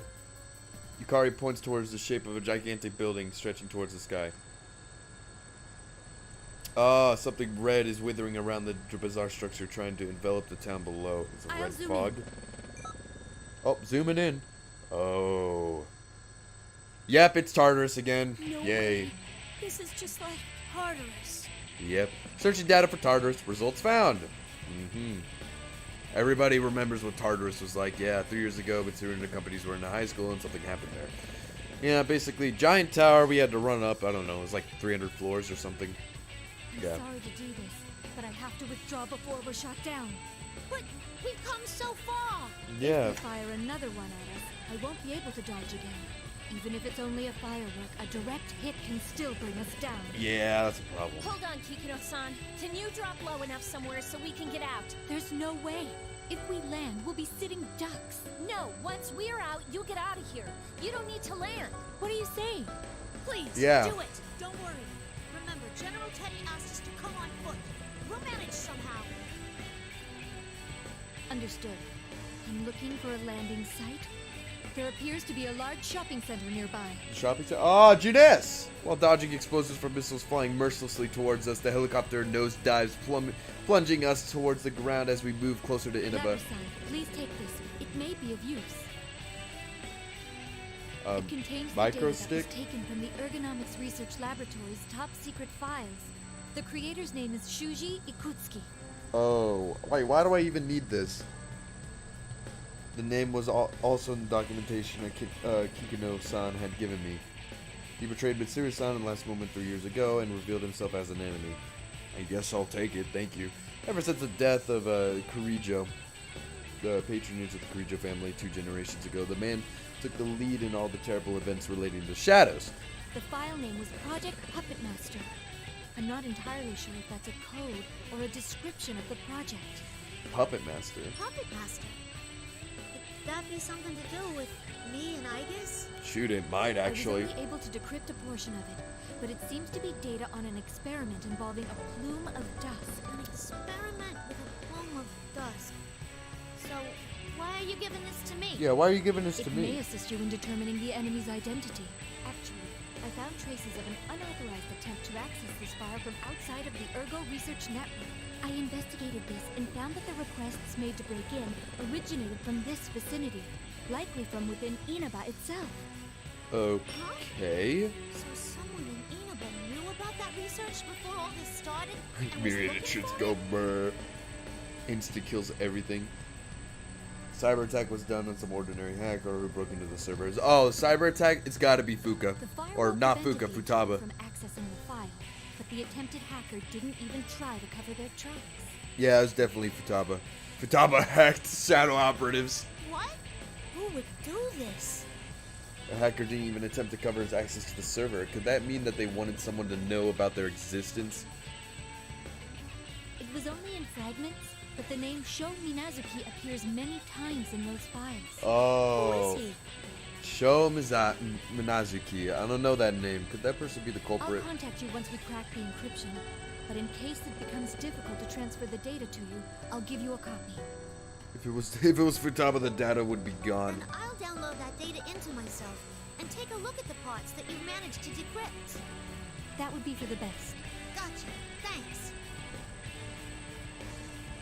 Kikino-san hands me the memory card. I insert it into my memory slot and save the data onto my internal memory. Just as Kikino-san says, most of the experimental records in file remains that it cannot be read. Project Puppet Master. What is this file? I don't know what's in this file. We'll be over at Junes Shopping Center in a moment. Everyone, prepare to disembark. Shit, dude, I love Junes. Every day is great. Over there. Isn't there someone on the rooftop? There is? Let me go take a look. Nah, I can't see. We all peer into the distance. Beyond the haze of the red fog is Inaba's largest shopping center. My search reveals that the place belongs to the chain name Junes. A blurry figure can vaguely be seen on the roof. Yukun? Wait, is it? For a moment I think of someone I know well, but the height of the physique of the shape of the roof does not resemble anyone I know. Ken-kun raises a pair of binoculars and attempts to make out the figure's face. What? That's impossible. There is no way you are alive. You're supposed to be dead. Literally, at the very beginning of this game, Mitsuru is like, oh yeah, Ikutsuki's dead. How? What's wrong? It's Ikutsuki. Oh dear lord. Huh? No way. Shoot it! Burn it! Break it! Just do something. Ikutsuki, that name leaves me at a loss of words. Perhaps he is mistaken. I open the side door of the helicopter and a strong gust of wind blows in. I ignore the wind and lean out to get a better look at the person on the roof. What happened? The helicopter suddenly attacked from an unexpected direction and the vehicle sways alarmingly. That wasn't another missile. When I look again, I see another shape standing near the figure at the rooftop. I knew it! Oh dear lord. Wait. Before I could raise an injunction, Yukari-san fixes her eyes on the enemy and draws her evoker. As expected from someone who had been in an actual combat for the whole year, she is quick to act. Yukari's fingers flex around the trigger of the evoker, but in the instant before she pulls it... What? Yukari's sense of persona appears to create a whirlwind around the helicopter that repels the attacker. I didn't even use my evoker yet. Seeing Yukari's son so bewildered sends a chill down my spine. Being able to summon a persona without a necessary tool to aid in summoning? Wow. But this isn't inside the TV world. Yeah, so you just gotta say persona and voila, your persona comes out. I'll make myself clear so that no one misunderstands. This will not be taking place within the TV world. It will, in fact, take place in the reality which you occupy. Okay. Don't tell me the fog that's enveloped the town is the same fog on the other side of the TV. Man, it's just like when Adachi did it. Man, they really copied Adachi, didn't they? Oh, is that Shadow Me? A new voice suddenly reaches my ears. Who was that? I look around the bewildered. Did that actually talk? Am I hearing things? Kenku shout snaps me out of the thought.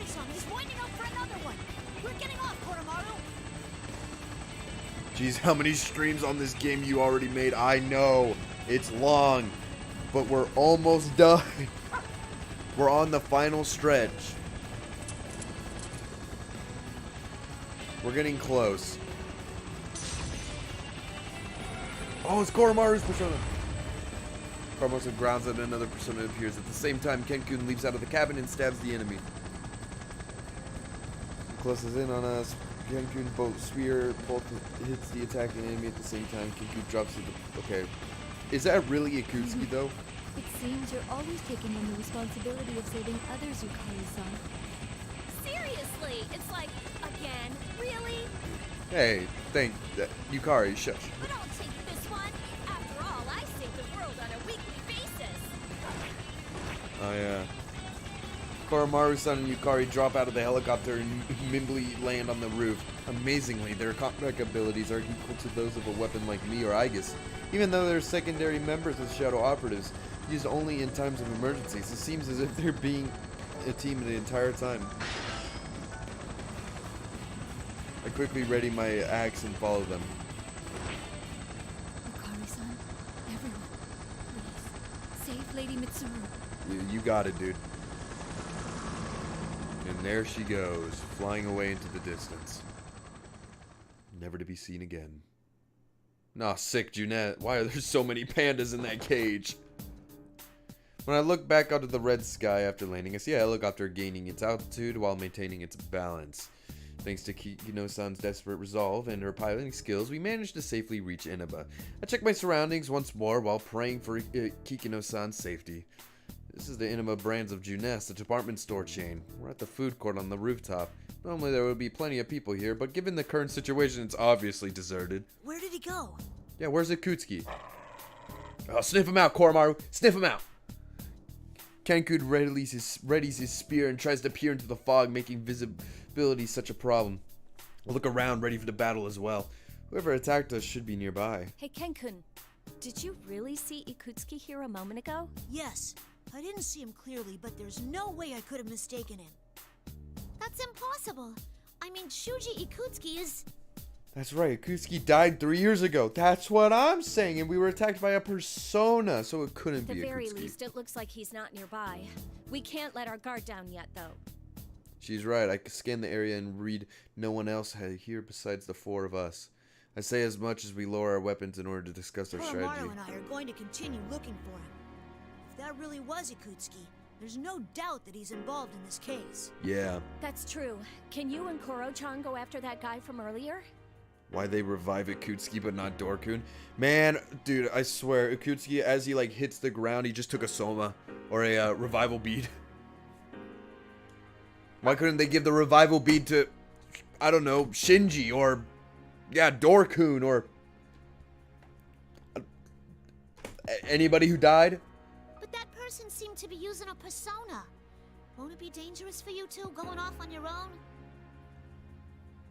The two humans look surprised for a moment and trade glances. Did I say something odd? Don't worry about me and Koromaru.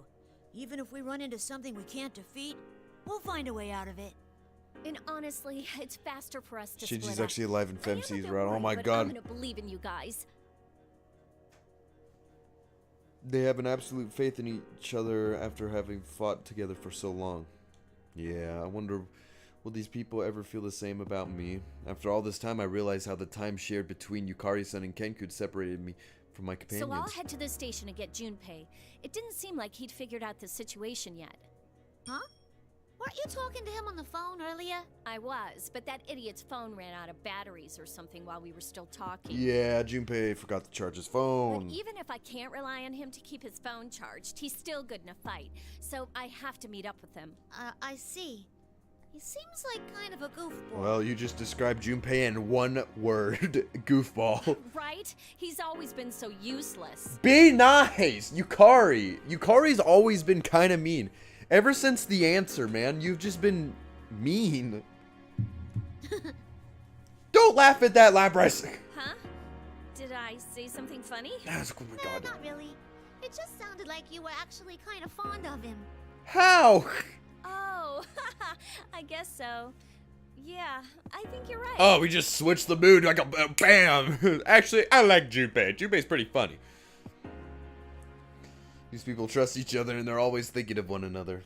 Yeah, that's what friendships are, Lapras. What about you, Labras? What'll you do? Huh? Oh, shoot, I don't know. I hope Mitsuru-san and the others are okay. Could you please go right to that tower? We'll head over there too as soon as we can. Yeah. Yukari and Ken look at me, and it doesn't matter for them, but I haven't known them for very long. Right. decided then. Labras, you head to that tower. Oh, also, something felt off when I summoned my persona earlier. You might want to be careful. Something You felt felt it off? too?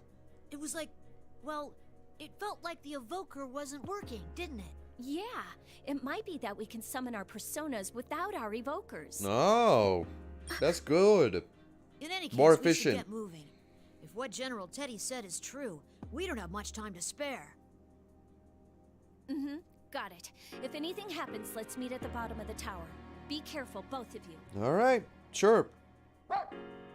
Yeah, you tell him, Koromaru.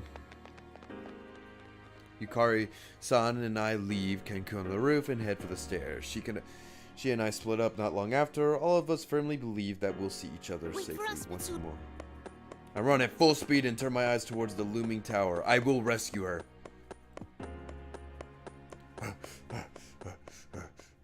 All right. To be continued. God, finally. That took a while. What next? Margaret?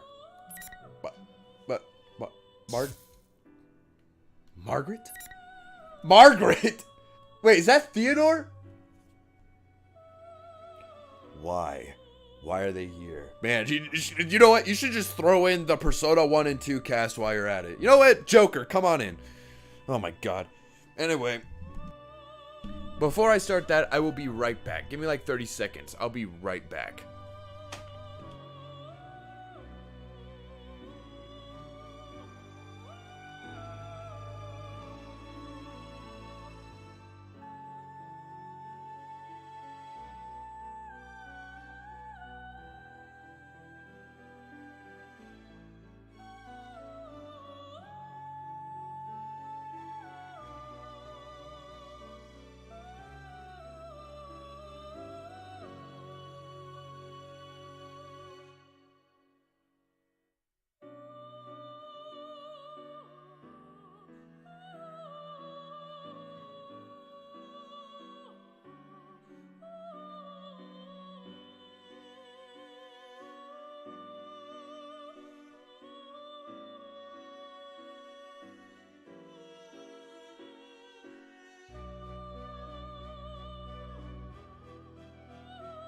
Alright, I'm back.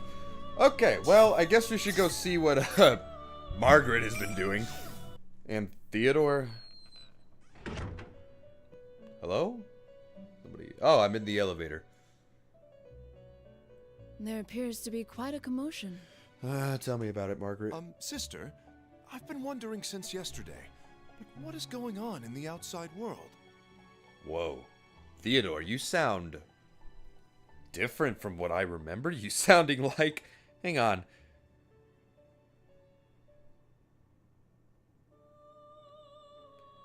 What? Did they change Theodore's voice?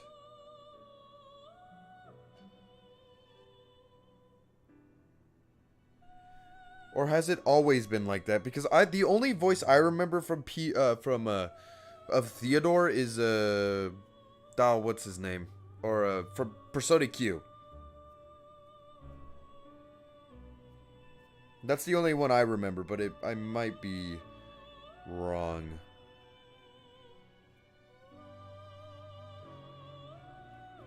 Let me check and see if they did the same voices.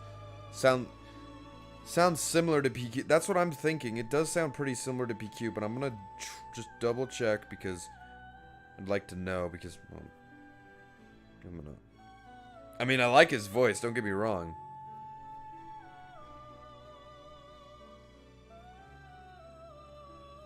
Let's see. Alright. Dun, dun. Where is his voice actor? Oh my god, he did Knuckles in the Sonic animation? Really? Wow, that's cool. You know, the new one. I forget which it's called, but he did do Sonic's, or he did Knuckles voice, the red guy. Oh my god, he did a lot of voices.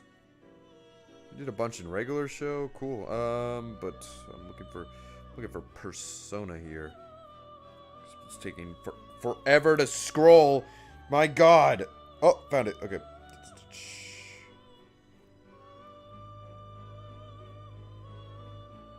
He didn't do PQ's voice. That's what I remember. Yeah, that doesn't sound like PQ, but you know, he did do an... So that's the voice actor of... That's the same one as P3 Portable, and he did the voice actor for Philemon in Persona. Interesting. I believe you could say that those kids' ordeal is still continuing. An ordeal, you say? He sounds good. Man, I'm... sorry. Sorry, I'm getting a little flustered. Hello there. Senpai? Nice to see you. Yes. In other words, mankind's potential is being tested. Potential? Sister, where might Elizabeth be right now? Abandoning the duties given to us by our master and going out into the outside world is normally forbidden to us. Why did Elizabeth go through all that just to head out into the outside world? Oh my god, because the PQ Theodore sounds not like that at all. And the thing about it is, he gets bullied by Elizabeth hard, but with a voice like that... I'm sorry. It was presumptuous of me to ask. I don't think Elizabeth would dare bully that man. I suddenly feel thirsty. Do you feel like drinking a cola? Dude, yeah! Give me some cola! A cola, you say? My, don't tell me that you don't know what that is. Of course I do. Elizabeth told me about it. Wait a minute, is it canon that Elizabeth bullies Theodore in this game? An ebon monster compressed into a metal cylinder, waiting for the moment its prison is released to spring into the eyes of the unwary spewing foam. Quite. Well then, I task you with the acquisition of about 100 of these colas. Oh, wait, you what? Want me to do this? But cola only exists in the outside world. Yeah. I merely ask for the cola. How and where you perform your task is at your discretion. Can I make cola just appear out of nowhere? Don't I have the power to do that? Even if it takes you into the outside world. Wait, so like, what is the power? The power of these fellas? Because in Persona 3, Elizabeth had the ability, like infinite money, because she put a bunch of money in those, you know, the fountains. So can they just make whatever they want? Sister. Yes, what is it? While I'm out, may I go see what's going on outside? That would be none of my business. All I asked you to do is go on an errand for me. Shouldn't you hurry? Our master will be returning soon. Oh yeah, once the ego returns, everybody needs to go sit in their chairs. It's like when the teacher comes in morning classes, he's like, sit down, we got things to do. Yes, I'll go at once. I guess it can't be helped that he's drawn to the outside world right now. This current aberrance in the outside world is centered on that red-haired guest, and Persona users have gathered to it, as if caught up in that fate. Even my heart races just thinking about it. It's troublesome having siblings so brimming with curiosity. Wow. I get, sure, Elizabeth, or, sorry, Margaret, man. To be oh, that's all we get to see of them? Alright, who's next? Yukari and Ken. And Junpei. Okay, so we get to choose out of the main cast. Man, there's a lot to be done, goddamn. Not that much. It looks like we're only 22% of the way done. Okay. Let's just go with let's go with Junpei. Let's see what Junpei's doing at the food court. Oh, the spooky one. After I dash into Juness, I rush into the first set of stairs I can find. Man, there's something about being in an empty department store that just makes me want to run around. Yeah, you're still a kid on the you're just a kid, right? Episode of Dachi even sounds funny. Yeah, I already played episode of Dachi last stream, and it was fantastic. It was really good. It was good to see Adachi in his, you know, self. Adachi being Adachi. Huh, hello? I can see banners for things like teriyaki and yakisoba set up on the open space. Ooh, so this is what shopping centers in the countryside are like. There are two girls standing in the center area, and they both turn to look at me. Could my gallant entry have caught their attention of both of them? One of them is in a dark-haired girl holding a fan-like weapon, and the other, huh? I feel like I've seen her before. Huh? Oh! What the? Hello, Rise. Oh, it was Rise. The face, the voice, could it be? Holy, whoa. Risette?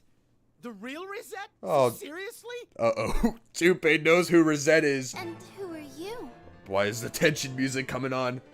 She tilts her head cutely and looks at me, eyes brimming with tears. Whoa, it's really Risette! I have her DVDs. What should I do? I elgate from my unexpected good luck and rush between the two girls, reflecting, shielding Risette. I'm the guy who's gonna save you. Don't you fear, now I'm here. Yeah, I pulled it off. I bet that definitely won Risette over. And you are? After what you've done to the town and how you've been protecting a fake, you must be the culprit. What now? What does she mean, culprit? I'm Junpei Iori. I protect justice more than anything else. Don't play dumb. You did such horrible things to Lapras, and now you've gotten Matsuro-san and the others. Put this town back to normal, at once! What? What? Crap, I think this girl really misunderstanding me. Wait, there's a misunderstanding. Something's not right here. We need to talk this over.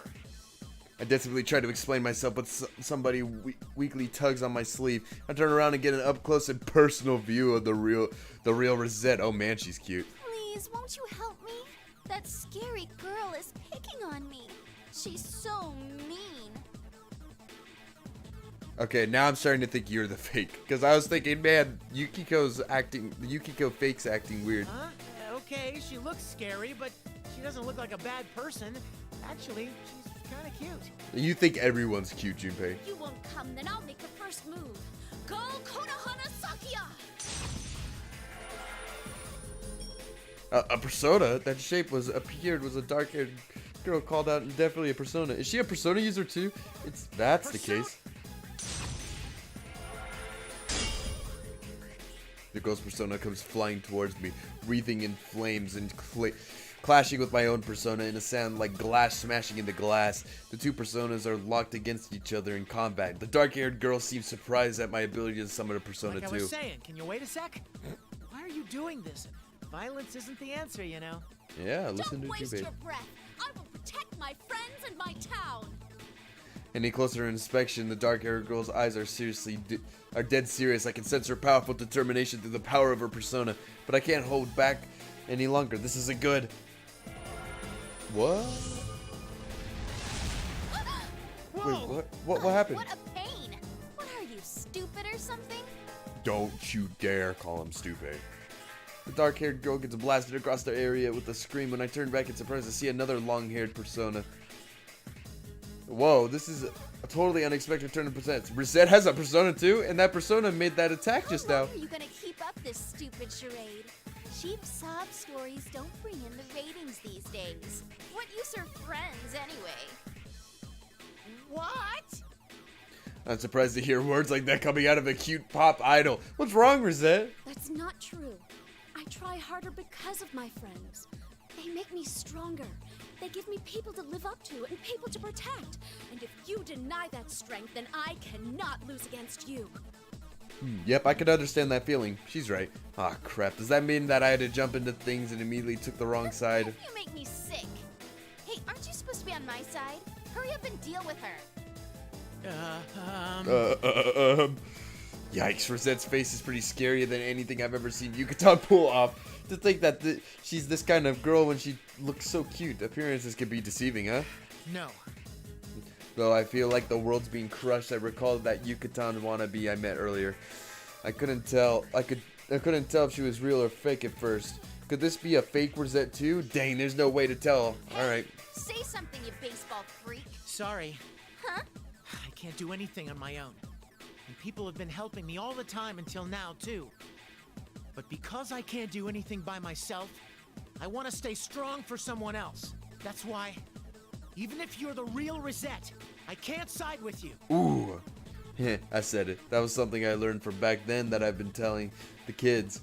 Well, that doesn't mean everything you do gets results, though. Even then, I only stand here right now because of the support of everyone else. What's with these cheap cliches? Take a look in the mirror before you say stuff like that. Hey. Oh, well, I guess it's fine. It would have been more fun if the two of you actually went at it. Yep, you're fake. I'll invite you both to my last concert before the world ends. Now, bring on the ring! Oh, this reminds me of your dungeon and your shadow self. Yay. And here comes the pillars. You're not the culprit? I'm Junpei Iori, the nuclear warhead of the Shadow Operative Missile. I'm sorry I doubted you. Shadow operatives? You mean Mitsuru-san? Yep, that's me. Yep, that's right. Can you stand back a little? It hardly counts as an apology, but I'll take care of this for you.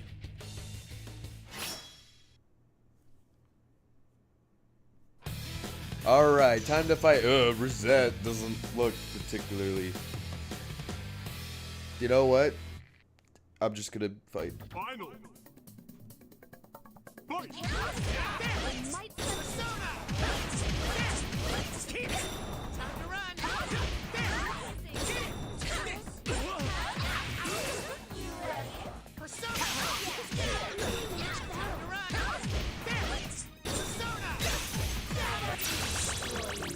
Ow, ow, ow, ow, ow, ow, ow.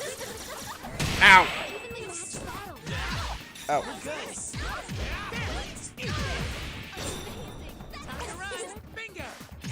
Ooh, home run.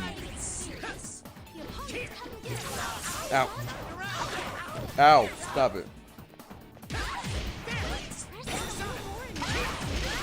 Oh, alright, what's Junpei's main attack? Explosive level up grand slam, alright.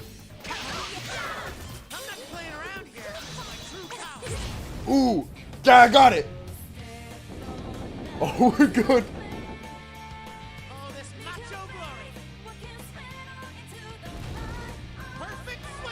Ooh.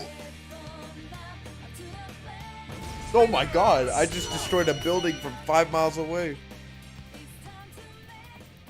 Oh, hey, Akumura. Junpei looks like a junkie off the street. Hey, hey. Be nice to Junpei, man. He's just trying to become a baseball star. Anyway, I just killed Rosette. Hooray. Holy crap.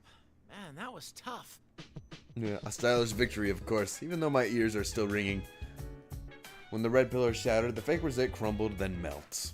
Yeah, that's going into my personal nightmare fuel folder for a while. Maybe I could use this as my new story for Junpei's Believe It or Don't.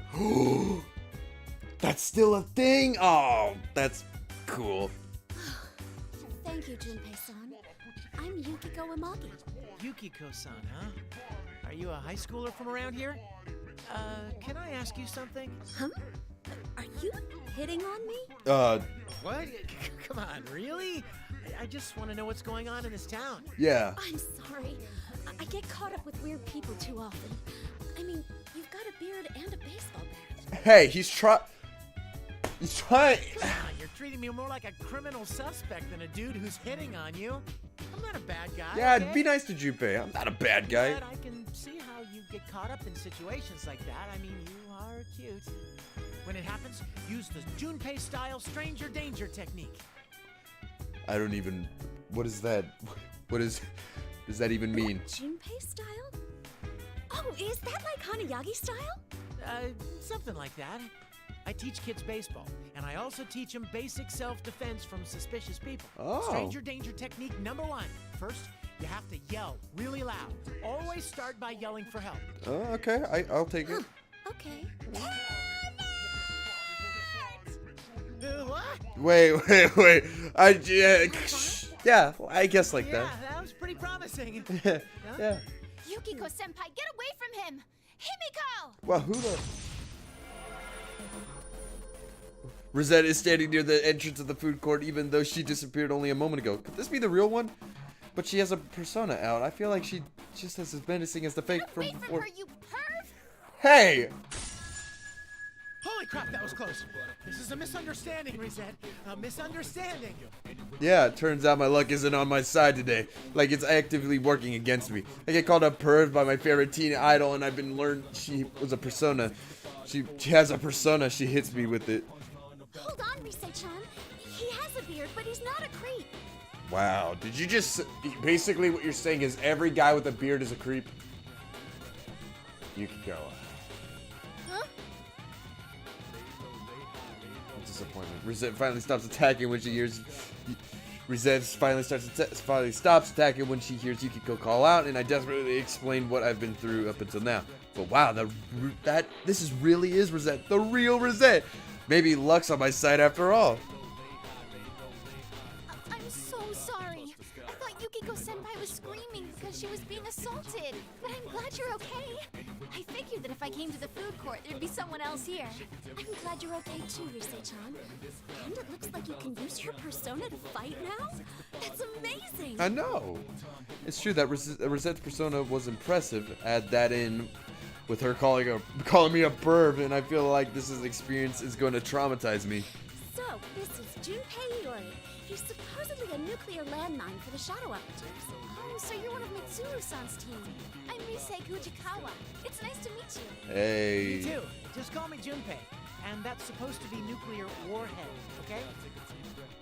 Nuclear landmine sounds like a huge weakness, doesn't it? That's not what I wanted to known as. Then again, neither one of these two seem to have much interest in me, do they? So, why are you here, Junpei-san? Well, I kind of overslept. And then I found out that Mitsuru-senpai and the others are missing. This town... Huh? Mitsuru-san and the others are missing? Are they okay? I don't know. The Midnight Channel came on again, and General Teddy said there'd be another tournament. It seems that's where they're being held. Yep. Huh? What's the Midnight Channel? Sounds kind of like an adult-rated cable show. Yeah. Well, actually, something did come on that was pretty adult. Involving Rosette. Hold on, I'll try searching for them. Oh, but I think I know where they are. They're probably over where our school is on the hill. Yep, they're in the giant, suspicious-looking tower. When my questions get completely ignored, I look at the direction Yukiko's pointing and see a long, thin, shadow-like pole structure. Could that be? Yeah. Tartarus? Yep, it's tartar sauce. I'm at a loss of words. Yo, I'm back. What did you miss? Oh, you missed Junpei getting called a perv by Risei. That's about it. Junpei-san, is anybody else from the Shadow Operatives here too? Yeah. Oh yeah, I think so. Maybe?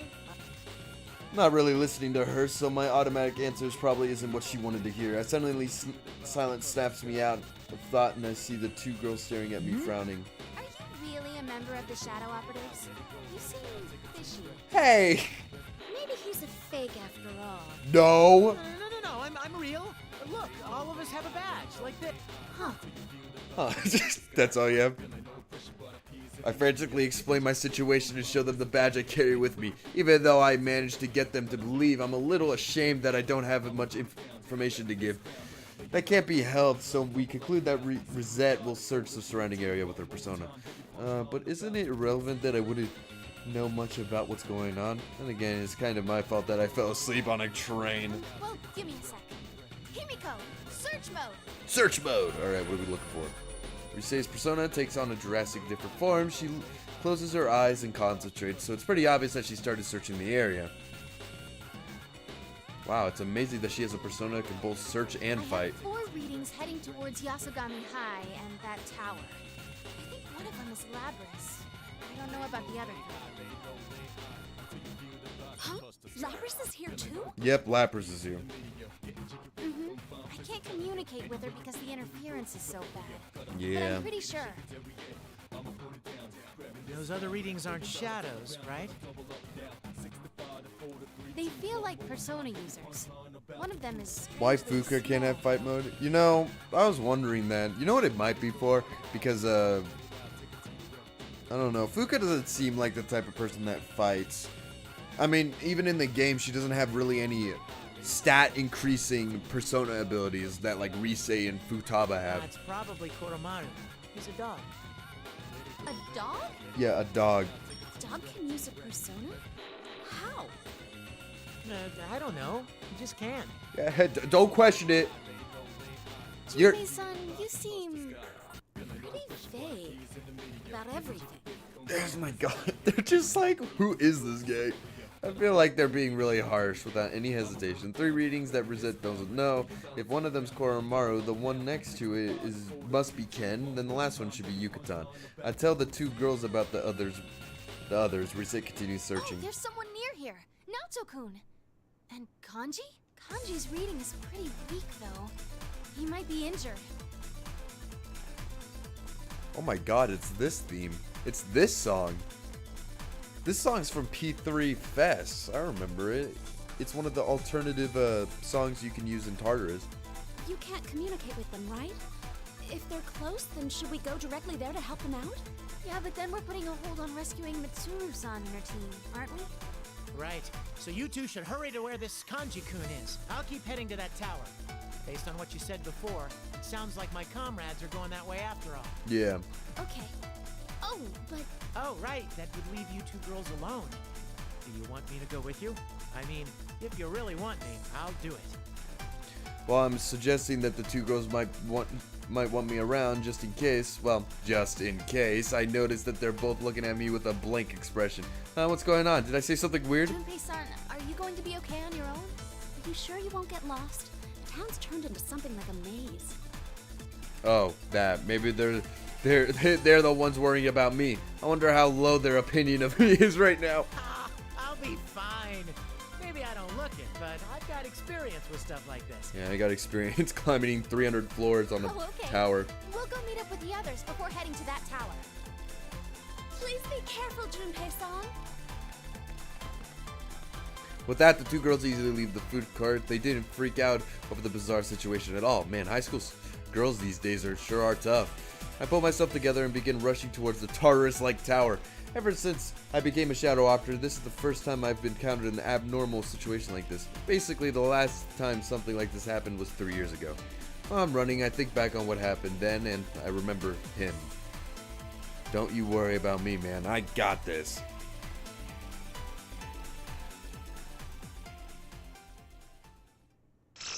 Nice. Yeah, well, it's good to know that everybody's up and about, you know. Everybody's having a good time. Alright, who's next? Alright, Ken or Yukari? Ken's at the food plant. I don't know. I guess we'll go with... let's go with Ken. Something's bound to be happening with Ken. Another dead end. Yep. I sighed for an umpteenth time that day, and Koromaru and I traded glances while searching for the mysterious figure that appeared to be looking like Itsuki. Oh yeah, Itsuki exists and is apparently alive. We end up in the floodplains that flows through Inaba. We went down the stairway into Ness without incident, but from there the town was shrouded in a red mist, but every path twists like a maze, turning us away from the direction we want to go. Great. The town's filled with a red frog at the stroke of midnight, turning into another world. The appearance of another tower that looks like Tartarus. Koromaru. At this rate, I wouldn't be surprised if we ran into shadows. Koromaru seems to nod. Still, this really is like the Dark Hour. It never truly ended. While I've been living my life in peace like a child, the world was still dangerous. Why didn't anyone tell me anything? Man, am I supposed to tell you something? I'm definitely strong enough to fight beside everyone else. Being removed from the unit just because of my age isn't fair. Who's there? Oh, he said, oh. He said the funny. I shout out at the fog, and a dark shape nonchalant walks out of the red mist. Koromaru begins to growl. Irritated about it. Dude, sick. Two Kens. They look exactly the same. Me? Oh my god, it's just... There's nothing different about them. They're just exactly the same. What's the meaning of this? Even if you try to deceive us with those appearances, it's no use. I feel a wave of malevolence from the shadow that took my form. I ready my spirit to take a fighting stance. I'm not deceived. This definitely is an enemy. Being a child only on the surface. Peaceful only on the surface. Friends only on the surface. Look at all that youthful vigor you got. Come on, Leaner. Bring all your friends back here. I know how you feel because I'm you. Or to be more precise, I'm a perfect copy based on everything there is to you. That's why I can tell what you're thinking, what dissatisfies you, and how much you desire to fight. So what? What does what I'm thinking have anything to do with you? I can't help but raise my voice at what the other me says. It's as if he sees straight into my heart and says exactly what hurts me the most. I can feel my hands trembling in agitation. I have to calm down. That thing isn't me. It does involve me. I mean, you want to fight, don't you? I do. We have the same objective. What? Ugh. Persona. Oh my god, he looks crazy. Crap! Koromaru's sharp bark brings me to my senses. Yep.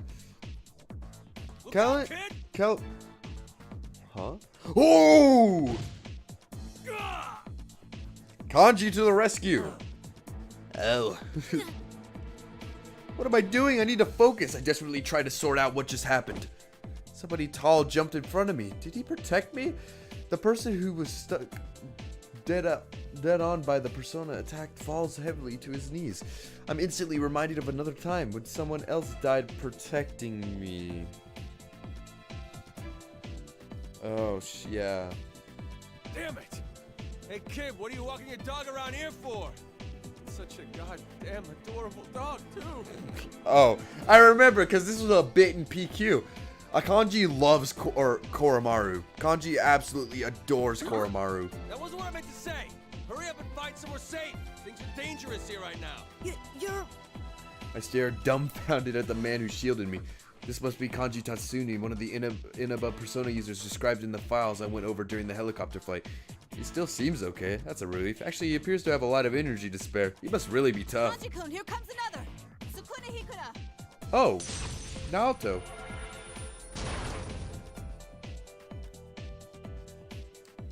The sound of the heavy collision echoes across the floodplains. The fake Koromaru tries to attack Kanji, but it hit by a persona but another person. Kanji-kun, you were being reckless again. Are you alright? No, Naoto, grab the kid and get out of here. I'll take care of this. I think Naoto and Ken are the same height. Bravery and recklessness are not the same thing. We'll do something about this. Naoto turns to face me. Does the person know about me? You're Ken Amada, a member of the Shadow Operatives Emergency Special Suppression Unit, correct? And you're Koromaru-san. Please lend us your help. We want to return this town to its normal state. Okay, Huh? but... Shadow Operatives. Are you a persona user too? Wait. Does that mean the dog's got a persona too? Dude, wait a minute. Some more shit guests. Fine, whatever. Just hurry up and make a decision. Which of you is fighting me? Oh, you don't have to fight. But your captured companions are having their powers drained, and things may become irreversible if you don't hurry. What? What are you doing to them? Who knows? Why don't you find out for yourselves? In any case, bring on the ring. Alright, I guess we're gonna fight Ken. I think this will be my first time fighting as Ken. Indeed. It must meet... Oh, good. You understand. That makes things easier. This will be a one-on-one battle. Instead of fighting already, I can't wait any longer. Cut the bullshit, you fake. You just said it was one-on-one, so what's with the dog? What, this? The mud hardly counts. He's just a weapon after all. Huh? Oh. Why is Burn My Dread playing? Kanji-san and Naoto-san are standing between me and his double, as if protecting me. I step forward past them. I'm being too naive. Not only did I let this thing's words deceive me, but I let myself make the same mistake I had before. Even worse, he just called Koromaru nothing more than a weapon. It's been a while since I last felt this emotion. I can't let this go unpunished. Too conceited. I didn't understand anything at all. Ken-kun? Naoto, don't butt into this. Comes a time when a man's gotta do what a man's gotta do. Ah, yeah. Huh? I got your back, so settle this for yourself. Kanji-san takes a seat on the ground. Naoto sees this and holsters her gun and nods at me. Heh, they're so awkward, but I'm thankful for their kindness right now. I will win this. Let's go, Koromaru. Yes.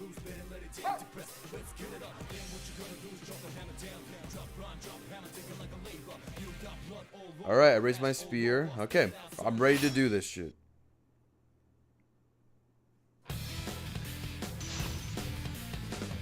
He was born in 98. Wow. Oh wow, Koromaru. Here goes. 6. Too bad. Attack. Too bad. Here goes. Go. Get lost. Too bad. Okay, this is really confusing because we all look the goddamn same. What dog is mine? Ow.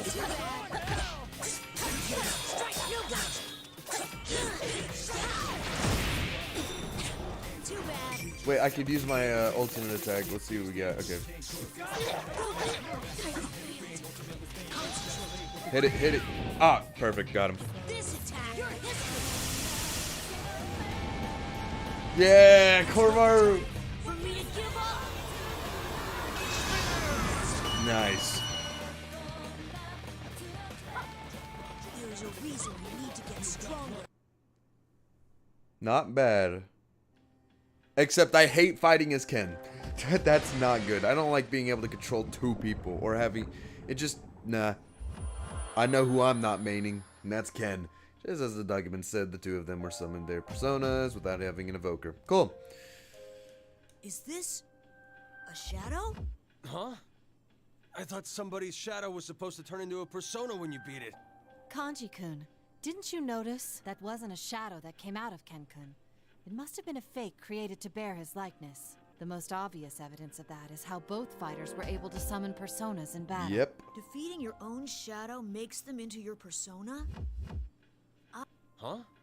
That's not how it went for you guys? Yes, we do things a little differently. In any case, thank you. That's see, we do things a little differently from the Penny Inaba people. It's fine. Ow. Oh shoot, you okay, bro? You okay? Kanji-kun, are you alright? I'm sorry. It's my fault that you got hurt. Hey, it's nothing. But, to make up for it... Yes, what is it? Yeah, what's up? What do you need? Maybe I could, like, pat you on the back or something? Hey, bro, hang on. You need to... You're up in a... Hang on. What? I suddenly remember something. According to the material I read in the helicopter, the participants of the P1 Grand Prix were all given nicknames that were embarrassing, but had a kernel of truth. If I recall correctly, Kanji-san's was Beefcake Emperor. What exactly does that mean? Oh, wow. This is amazing. Oh, my God. He's an albino Shiva. This is totes adorbs. Shiva. Oh, you meant the dog and not me. Oh, okay. Oh, you meant Koromaru. Yeah. Huh? Who else? Who's a good dog? Who's got himself a persona? Is it you? Is it you? Oh, Kanji, you're funny. I like you. We don't have time for this, Kanji-kun. Perhaps later. No, we got time. Shut up. Right. Sorry about that, Koro-chan. Kanji-kun gently lets Koromaru go and pulls himself together before turning to me. There's something I'd like to ask you, Ken-kun. Did you see the Midnight Channel broadcast that came on earlier? The one where Mitsuru-san and her friends were crucified, right? Was that for real? I saw it while we were in the helicopter. We were searching for them after they went missing. I see. And it's quite possible that what was shown on the Midnight Channel was true. I have no conclusive evidence that the video was real, but we ought to consider that it was. Yeah. If that fake me wasn't lying, then they're in danger. We have to hurry and rescue them. Indeed. Please allow me to get a better grasp of the situation first. Are there any other members of the Shadow Operatives here? Oh yeah, like... There are 3 of us, yeah. including me. Oh, and if we manage to meet up with another one who might be here, that would make 4. I came with Yukari-san and Labra-san. It seems that Junpei-san got here on his own as well. Yep, because that's the Junpei way. And we're now on the move separately. Labra-san headed to the tower, and Yukari-san went to find Junpei-san. Koromaru and I are... we're pursuing someone in particular. Yeah. Someone in particular? Is this person related to the case? Yeah, you could say I don't know that. yet, but I'm positive that he attacked our helicopter. I see. All right then. Is there anything you know about what's happening in this town and that tower that suddenly appeared? Naoto points to the tower looming out of the fog. The tower is dimly illuminated by a red light of the moon, and there is an eerie silence. It's just like back then. Is this reminiscent of the dark hour that you have experience with? Yeah. That's... The dark hour. Hearing those words come out of Naoto-san's mouth baffles me. What's happened here in Inaba is quite similar to the dark hour that appears of the tower, the shadows. No matter how you think about it, there's no denying the similarities that the case from 3 years ago speak from experience. I can't feign ignorance, but how much am I allowed to tell them about what happened 3 years ago? You do know something, but it's difficult to explain. Is that accurate? Yes, I'm sorry. I can understand well why you're keeping your lips tight, but... But this abnormality may be continuation of the case we had been involved in. If that's so, then I feel guilty about dragging these innocent people into it. Is this how Mitsuru-san always feels? Hey, stop playing hard to get and just spill the beans already. You know you can count on us. Kanji-kun's right. Mitsuru-san and the That is others are true. close to us too. They must be saved as quickly as possible. Don't we have the same objective here? And there's no reason that we shouldn't be cooperating with each other. True. Close to you. Yeah, close to us. Since they call the people I care for them close to them as well, it seems to be seriously worried about them. I don't feel the need to hide anything from them anymore. And there's the story. I see. So that's what happened. But even the document I read reported that Shuji Akutsuki had died. Yeah. What's going on here? We exchange what information we each have. Our struggles from 3 years ago. Ordinary people would never understand my story, but Naoto, Tsune, and Kanji listen to me with a serious expression. And likewise, they hear about the struggle last year. Naoto tells me their own experience. Yeah. Yukari-san, Lapras-san, and even Koromaru have been descending into Inaba, and Kanji-san, Naoto feels about fighting now are the same. All right. If that's the case, then it'd be fastest if we just charge straight into that tower. Oh! Hold on. We should head to Junes for now. It's possible that the others have gathered there. And your injuries are considerable, Kanji-kun. I'll accompany you. Could it be Akutsuki's shadow? That's what I'm thinking it is. Kanji-kun. Fine. What will you do, Ken-kun? Coming to Junes with us is one idea. Kanji-san's hurts pretty bad. This is the fault for letting my guard down. Still, it'd be right to leave them to continue to the tower alone just because I'm worried about the others. I still haven't found Akutsuki's gun either. What's the right answer here? What do I do in this situation like this? What's the hold up? It should be a no-brainer for you. Huh? Your buddies are in danger, so you want to go save them, right? Stop wasting your time thinking about it and go. Oh, yeah, that's the Kanji way. Don't think about it, just do it. Kanji-san. There's no need to be concerned about us. We'll keep an eye out for anyone resembling Akutsuki on our way to Junes. There's no time. You need to hurry. Once we've met up with our friends, we'll find you again. Thank you. Koromaru and I will head to that tower. Ha! That's all you had to say from the start. Careful, Yep. though. Another fake might try to jump you like the one here did. Yes, I know. I won't let my guard down anymore. I look at Kanji-san straight in the eyes. He's a tall guy, but I only have to look up a little to do so. There's 3 years ago, I was still in elementary school. I looked up at at my taller senpai and strove to become like them.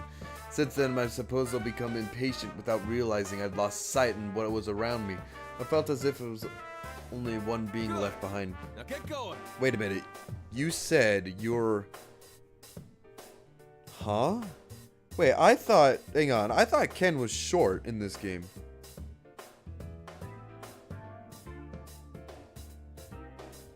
Hang on.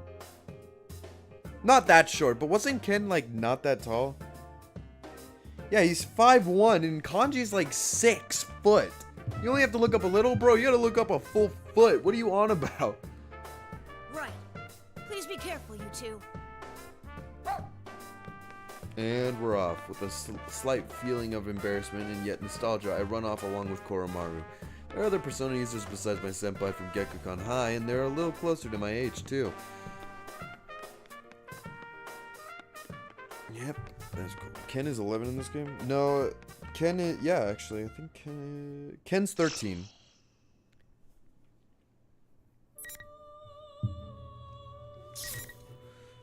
Cool, now that that's done, let's go see what Yukatan's up to.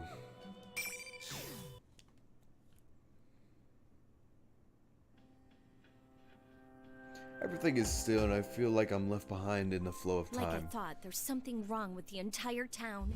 This is just like the dark hour. The dark hour, leaving the fog aside, this town situation seems very similar to back then. Anyway, I've got to meet up with But Junpei so we can FES, he look was for 8? Mitsuru Was Senpai he? and the others. I don't know. The guide I'm looking at says he was 10 or 11 in FES.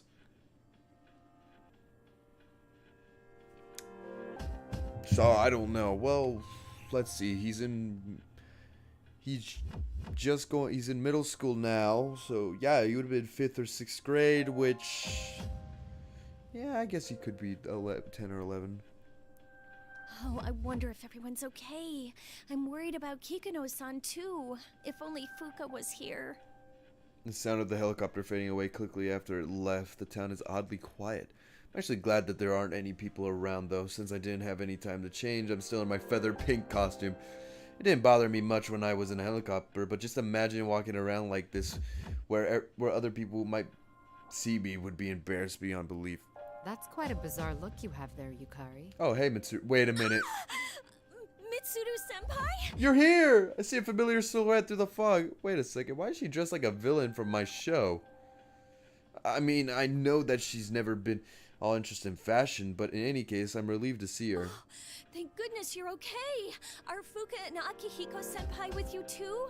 Where's Aigis? I don't think that's the real one. Who knows? Most likely disgracing herself in some unsightly way somewhere.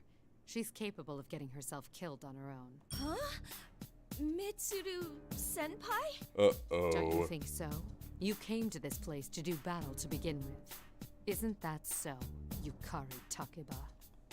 Something's not right. I recall something from the files about the previous P1 Grand Prix. Yep. Their words will be twisted, yeah. Mitsuru-senpai, are you alright? That's a bad guy. Are you hearing what I'm saying? Forgive me. We're both under the same circumstances, so let's get along. We were both released from those foolish restraints of our fathers, after all. That repulsive laugh causes something to snap within me. Dad! I don't care if this is a trap or not. Before I realize I'm shouting back at Mitsuru-senpai. Games with me? You promised me that we'd fulfill our dad's wishes, that we'd have them watch over us as we work together. Ooh. Oh, right there! Please stop fighting over me! Oh, here comes Teddy. What the? Hello there, I'm Teddy. The strange round object bounces between us, huh? It's somebody in a costume. Wait, I remember seeing this in the files of the Kikuno-san had prepared for us. This is a persona user from Inaba. I think the person wearing it was named Teddy. Wait, it's talking now. Wowza! I was drawn to the smell of beauties, but here's a couple that are dressed kinda weird. Yeah, okay. I might not be dressed very sensibly right now, but you're the one wearing a full-body animal suit. This isn't Mitchum. It's a complete fake trying to mimic Mitchon's beautiful body. Mitchon? You mean Mitsuru-senpai? Hold on a sec. A fake? Yeah. That's right. This Mitchon is made of shadows and boom! What? Oh, did she? Uh-oh. Just then, Mitsuru-san kicks Teddy square in the face and the suit goes flying with tremendous force and rolls to the edge of the street. He doesn't move a muscle from there. I wonder if he's still alive.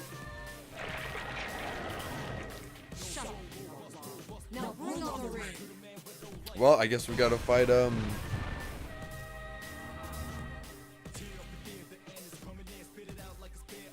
Are you really a fake Mitsuru-senpai? Yes. I didn't intend by that fact.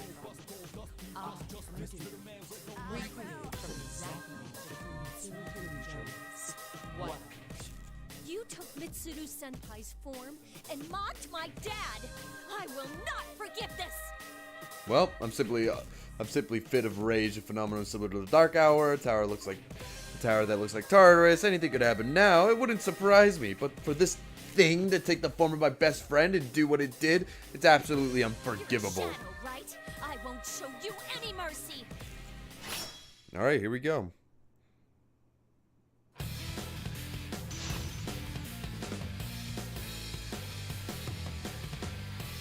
This should be pretty easy. I mean, it's just...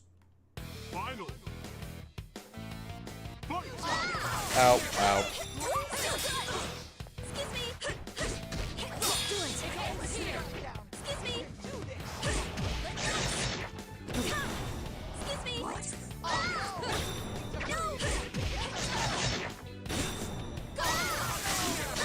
Ow. Oh, she's kind of weird to control. Actually, it's not that weird. It just feels a bit funny.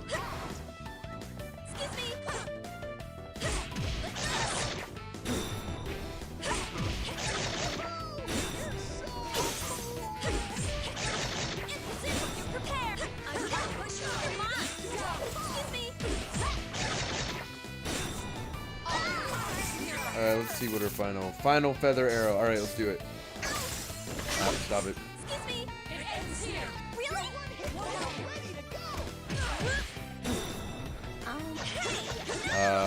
Ow, ow.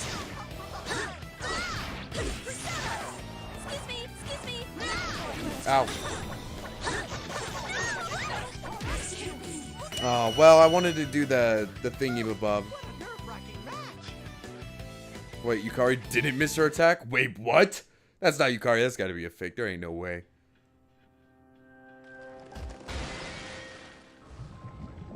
And turned into the goop.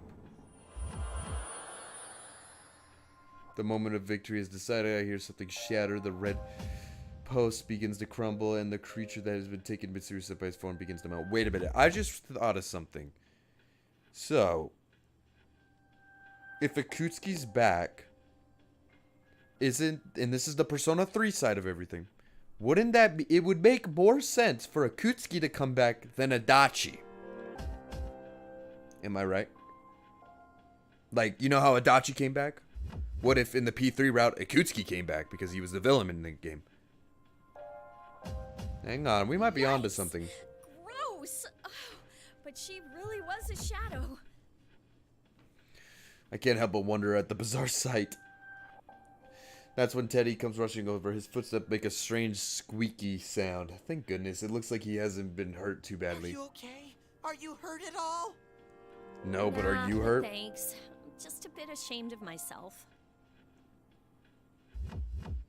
I knew that was a trap, but I couldn't keep myself from getting worked up. And that wasn't even the real Mitsuru, but a shadow. It's not even funny. Yeah, it's not even funny, man. When the topic of my dad came up, I lost my cool. I thought I'd already sort out my feelings about him, too. Don't feel bad. I mean, I have a keen nose, but I have to get up close and personal to sniff out the difference. With that, Teddy turns his face and nose twinkles. Huh? That must be a very elaborate costume, or maybe it's not a costume at all. In either case, it seems this Teddy character has a search ability like Fuka's persona. Really? Well, thanks. I survived thanks to you. One must be kind to the ladies. That's the family motto of the Teddy clan. No, if you say so. But you're a Persona user from this town, right? It's the fact that Yukari's just like, if you say so, this bear's, you know what? Anything could happen at this point. I wouldn't be surprised if the world exploded and just it came back together. I'm Shit. Yukari Takiba, a member of the Shadow Operatives. Does that mean anything to you? Oh, you must be a friend of Michan then, Yuka-chan. So, are those clothes a uniform or something? Yuka-chan, huh? Actually, there's a good reason why I'm dressed like this. I can sense at least 2 reasons right around here. Hey. What do you... Hey! Feather smash! Oh, shit. Ow. How cruel! I was just saying hello. Ooh, that's gotta hurt. Huh? What the... Ooh, no wonder you're a hero of Justice Featherman victory. Even the cold female boss Michan didn't stand a chance against you. I hear a voice and turn around and discover the TV has somehow appeared behind us without either of us noticing. General Teddy's on the screen like he had been for a while I was in the helicopter. Wait. I know you're here, you imposter. Stop hiding and show yourself. All you did was roll on the ground, but you've got quite a cheeky mouth. But whatever.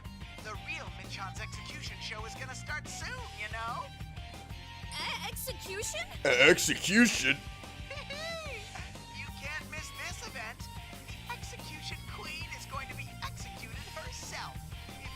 Wow. Maybe you should stop dallying around like this and hurry to the tower where I am, Yuka-chan! Alright, well, I guess we're going there. Right there! Give Mid-chan and the others back! And he's gone. And just like that, General Teddy disappears from the screen. Mitsuru-senpai going to be executed. I have to put a stop to this. I really have to find Junpei, but I might have to leave him for later. No, we have to hurry and save her. Teddy, didn't you say that you have a keen nose? Yep. You want me to find Mid-chan with my nose, right? Well, I can't stop sneezing in this red fog, though. Oh, so that's why you were sneezing when you got here. So, it would be helpful if you could search for her. I'll do it. Ooh. If Mid-chan's in trouble, I can't rest until she's safe. Thanks. Having you come along is really reassuring. Wowza Bo Bowza! I've been recognized for my skills. I, Teddy, swear to be your knight from this moment forth.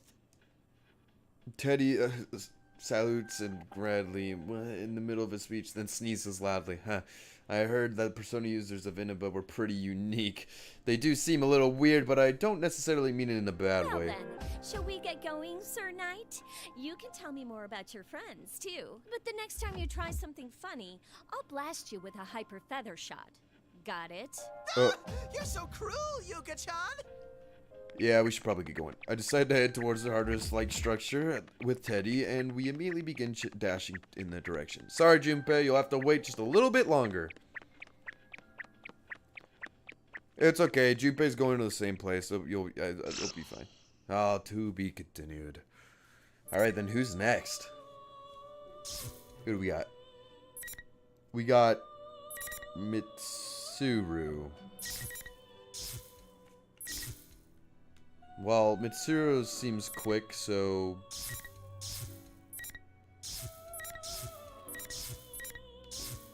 Alright, we'll do Mitsuru's real quick. Just to see what she's up to. I keep telling you not to do it. They're a real pain, you know? Is that Adachi? Is that the... Cripes, you never shut up, do you? Just shut up, you little shit. Shut up before I cut you down right now. I thought you called me because you needed me. You're the one who's getting impatient. Well, I'm going for a walk. It's Adachi. Adachi is actually here. If Adachi... Son of a bitch, I really am gonna kill him sooner or later. Hey, switch with me. Switch. Sounds. No, voices. Two voices responding to each other. A conversation. I feel two presences nearby. My sense slowly returns as I rise out of unconsciousness. But before I could register an individual word being said, the conversation ends. I feel one of the presences in the room move away.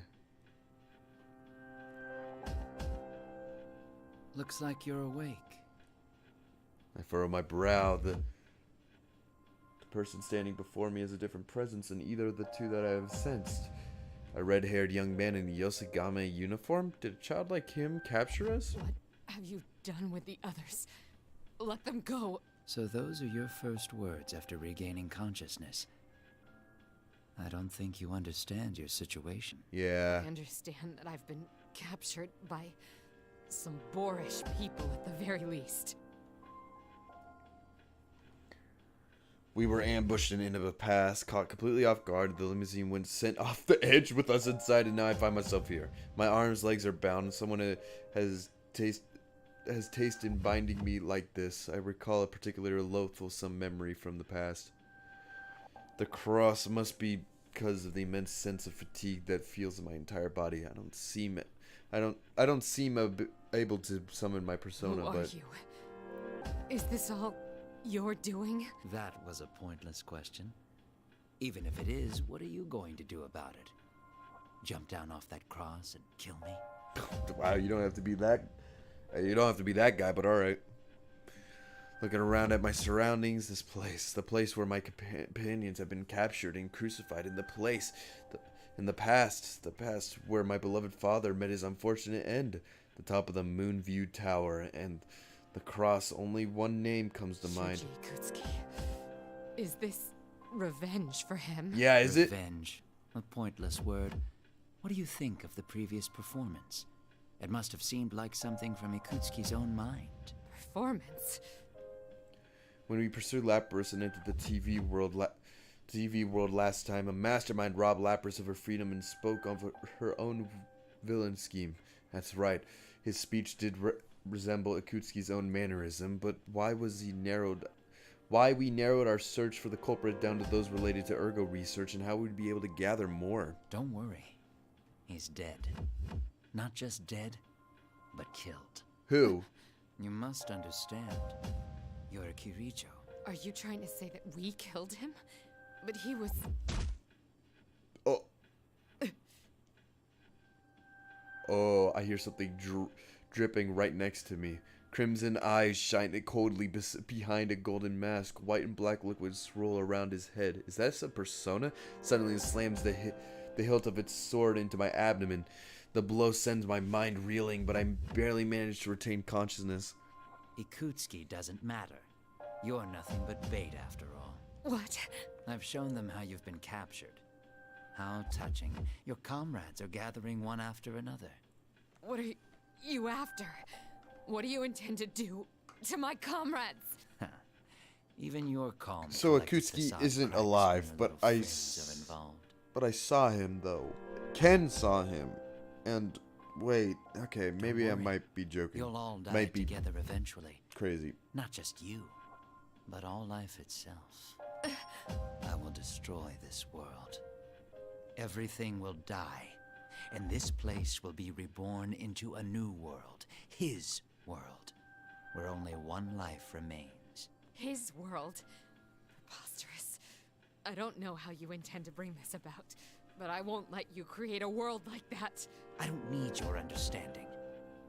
All I will do is grant a boy his wish. Boy? Maybe he just faked Ikutsuki? That maybe. That's right.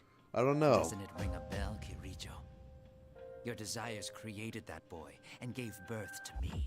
What? What? Allow me to introduce myself. My name is Minazuki. Sho Minazuki.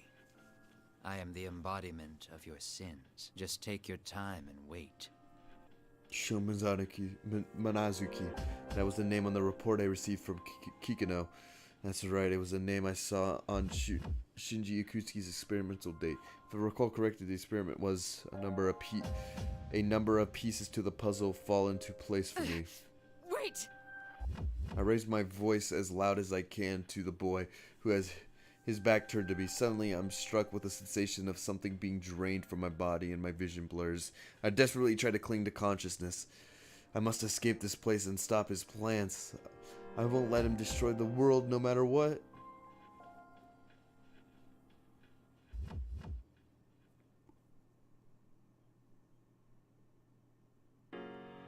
It feels like it's been a while since I left Yukari and Ken-kun at the Junes. While wandering the fog-shrouded town in Inaba, I used this time to carefully review the data on my memory card. Oh, now we're playing as Lapras? Are we? Yeah, we're at the front of Yosagame High, where it literally looks Nobody like... around. Oh, we're playing as Lapras. So everyone's okay. Before I could become absorbed by the motions, my radar detects someone approaching. Found you. Oh, I hear a familiar voice and see a figure coming up the hill. That's... Oh, it's you, Thank goodness you're Narukami. here. Hey, Yeah, Narukami. I was waiting for you. I knew you'd be coming here. Huh? Huh? Oh. You're crazy. Yukun's missing something. I don't feel any kind of reward from him. There's none of that kind of consideration he's towards his friends. Well. You ain't Yukun. You're a shadow. Not bad, anti-shadow suppression weapon. Then again, I never intended to deceive you by taking this form. Showing up looking like Yukun. What's your game, buddy? I came to warn you. Where you are is not where you should be. What does that even mean? What are you saying? Don't get so worked up. Don't you know it? Deep down, you know that you're nothing but trouble to them. If you'd never shown up, this town would have been peaceful. Well, that's... But they all accepted me for who I am. Yeah, that's true. No matter what excuse you give, you're still just a weapon. A tool can never befriend a human, and you will never be accepted by them either. No, man, everybody's just being mean. That can't be!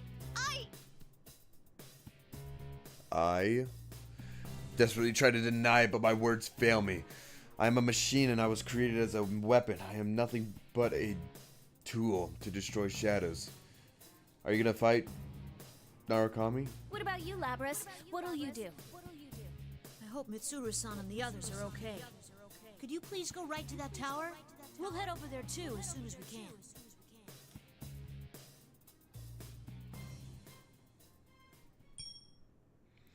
As my heart is about to crumble, familiar voices echo in my mind. That's right, I came here with the trust of my comrades. That's why I won't falter anyone. And... I am a weapon. My body is mechanical and my heart was given to me. here comes Heartful Cry. What I wish I was. I can never be human. Oh?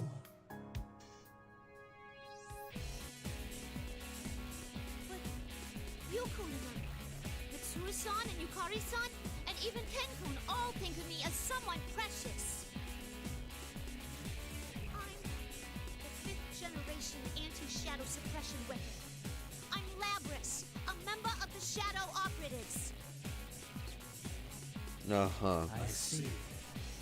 Since you were just awakened to your persona, I thought you could be shaken up again. But circumstances have changed. I'll have to change you by force. Now bring on the ring! Alright, I guess we're fighting Makoto. Or not Makoto. Wow, that was weird. Narukami. Alright, let's do it. You really want to do this, huh? Sorry, but I ain't about to hold back. Don't underestimate me. I may be artificial, but I'm a complete copy, based on everything there is to know about the real person. I'll prove it to you. Persona! Alright, here we go. No way. They can't be. Now, show the true power of an anti-shadow weapon. Alright, here we go.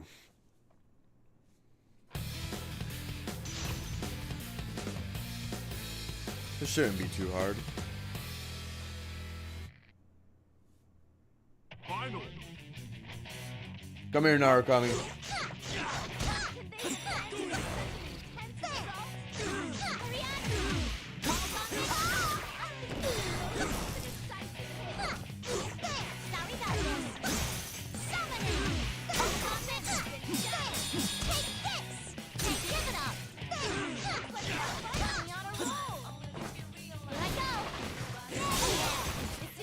Oh, you broke my persona. Nah, I got my persona in the back. We're back.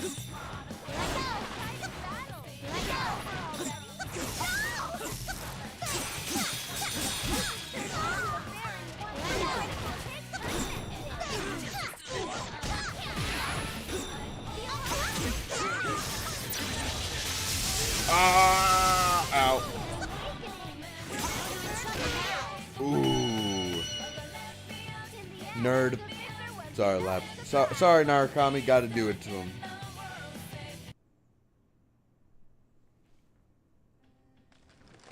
Wow, look at that. Look at Narukami's face. That's the face of a fella. My objective has been accomplished. Objective has been accomplished. Well, shit. We just gave him all the persona orbs. I really was a shadow.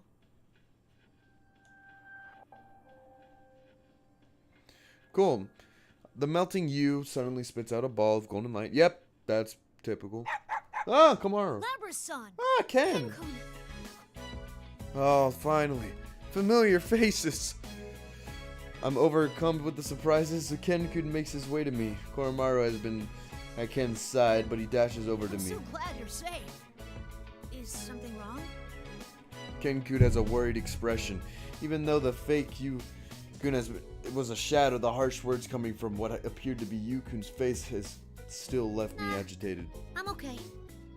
You okay? Alright, good. If anything comes up, please feel free to talk to me about it. That is, if you're okay with sharing it with me. Why is he blushing? I think Ken-kun suggests that we compare whatever information we gathered up until now. The enemies seem to use fakes. And Yukun's friends are here. Cool. I see. That must have been tough. Yeah, I got to wondering what I would do if the real Yukun thought the same way. And that got me all scared. It's difficult to truly believe in other people. Kenkun? It would be easy for me to say that he'd never think that way about you. But people are weak. They can't help but believe in things that make life easier for them. God, I've never heard a more true sentence. That's only deceiving yourself, though. You need to have resolve if you want to learn the truth. Resolve. If you're worried about the truth, then I believe you should go to him directly and find out how he feels. Otherwise, you'll never be true friends. Kenkun. Oh, I'm sorry for being so impolite.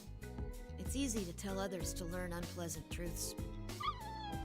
Whimper Koromaru-san stares at me, and I feel like he's telling me that Kenkun's saying is right.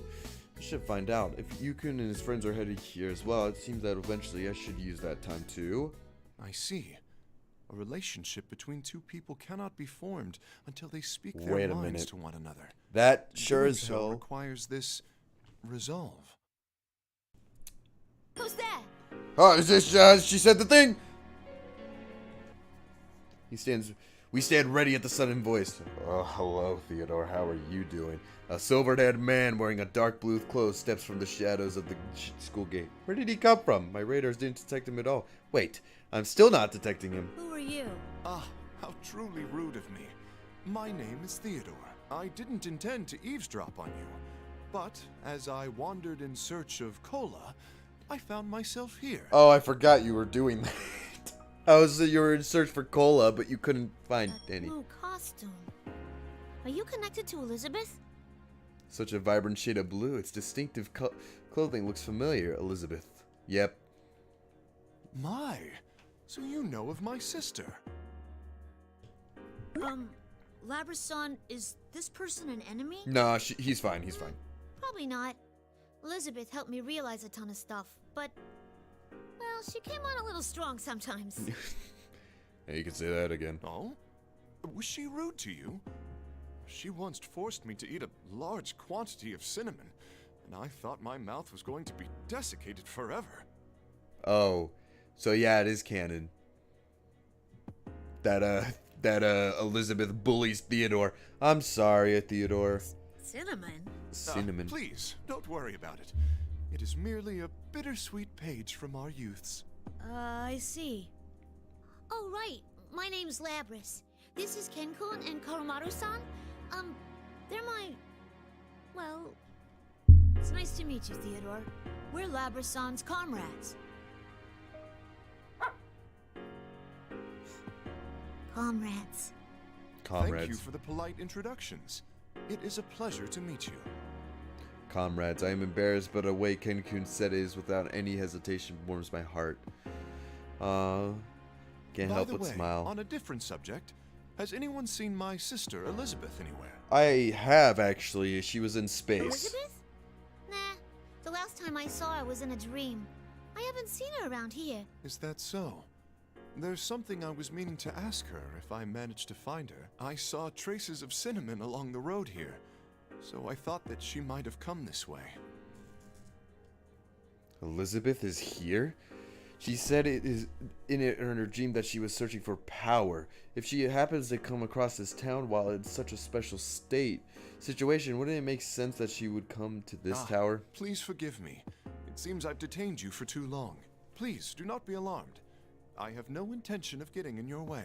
Okay. Oh, that's right. We need to hurry. Labra-san, shall we get going? Huh? But don't we have to wait for Yukari-san? Do you remember what that General Teddy said when he showed up on the monitor? Oh, if we don't fight and win the P1 climax within an hour, the world will end. Wait, this entire game takes place in one singular hour. Wow. Yes, that's why I think it's important we rescue Mitsuru-san and the others as quickly as possible. Yukari-san will be fine. Junpei-san's strong too, after all. Kenkun seems sure that Yukari and Junpei will be alright. Is that what it means to believe in the other? Go. See you, Theodore. Alright, bye, Please, Theodore. Take care. Still, where am I to obtain this cola? You could go to the store down the street or something, I guess. Theodore walks away mumbling to himself, and the three of us head into the school building.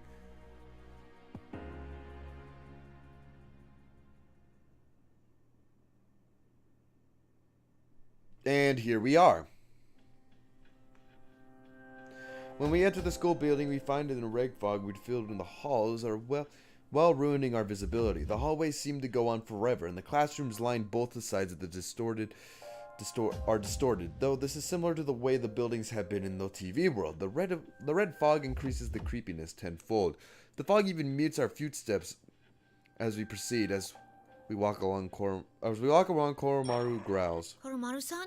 Yeah, what? It would seem there's someone inside this classroom. There is? A door reading music room is slightly ajar, and the fog is pouring through the cracks. Oh no. I throw the door open and... Who's in? Hello? Oh, Akihiko! In the center of the music room is a cross, just like the one we saw on the monitor of the helicopter. The person tied up is Akihiko-san. Sonata-san, we'll get you down at once. Ken? Oh. Ken rushes over to unbind Akihiko. And then... Thanks for saving me, Ken, Labras, and Koromaru too? Sorry to barge in on you. I couldn't wait to hear your story, so I came here. I'm glad you're so impatient. Sorry about this. I'm glad it's you're fine. safe now. Where are the others? Am I late again? Sorry, guys. My bad. Oh, yeah, sorry, Junpei. Junpei arrived, everybody. Now the party's really gonna begin. Hey, Ken and Koromaru. And, are you Labras? Junpei-san, it's been a long time. I'm glad you made it here. Did you run into Yukari-san along the way?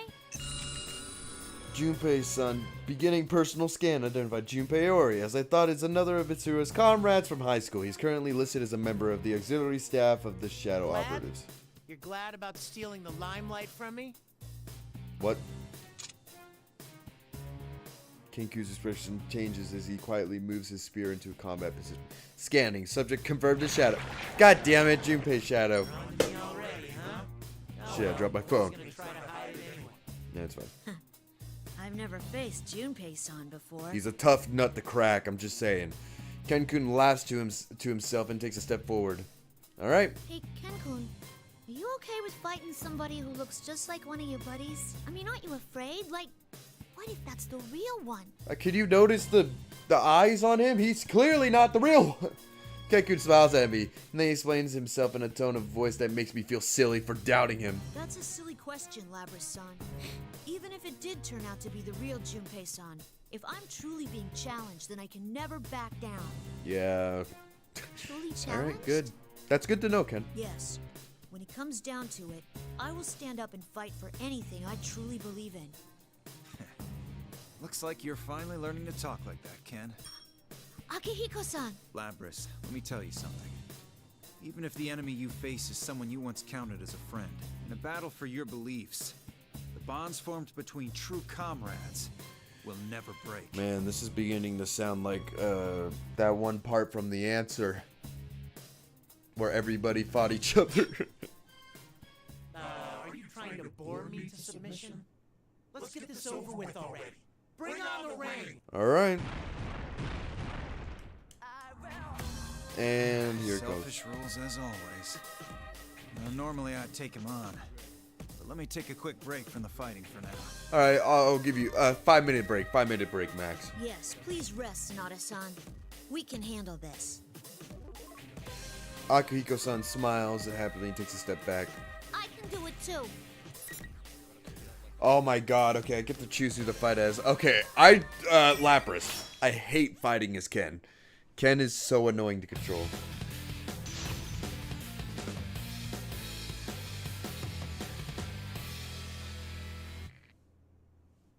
Finally.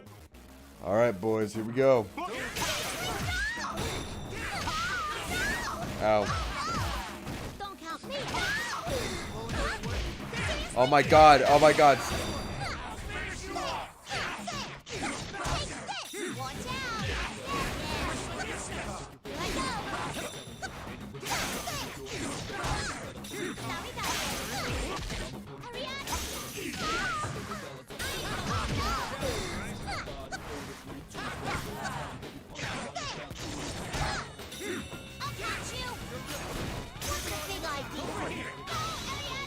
Come on, hit. Ah, it didn't hit. God damn it, I'm gonna lose this. Not unless I pull something out of my ass. Well, shit, my persona's breaking.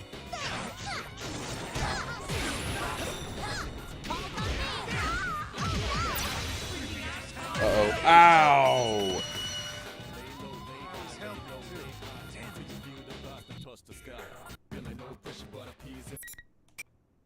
Yeah, that was my fault.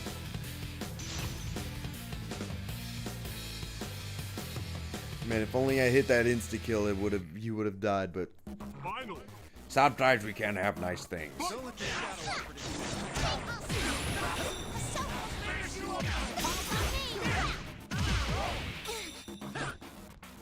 it up! Give it up!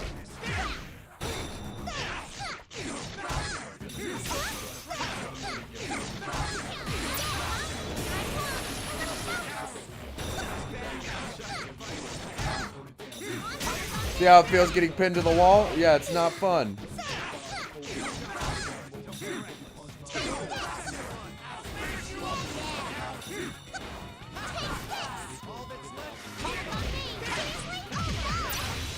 Uh-oh. Uh-oh. Ow. Ow.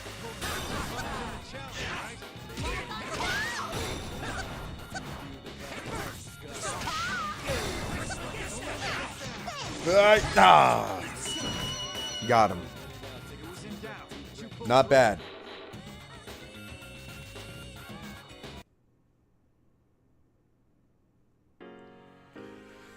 Oh, that was tough. But honestly, yeah, it was alright. We're fine, we're doing good.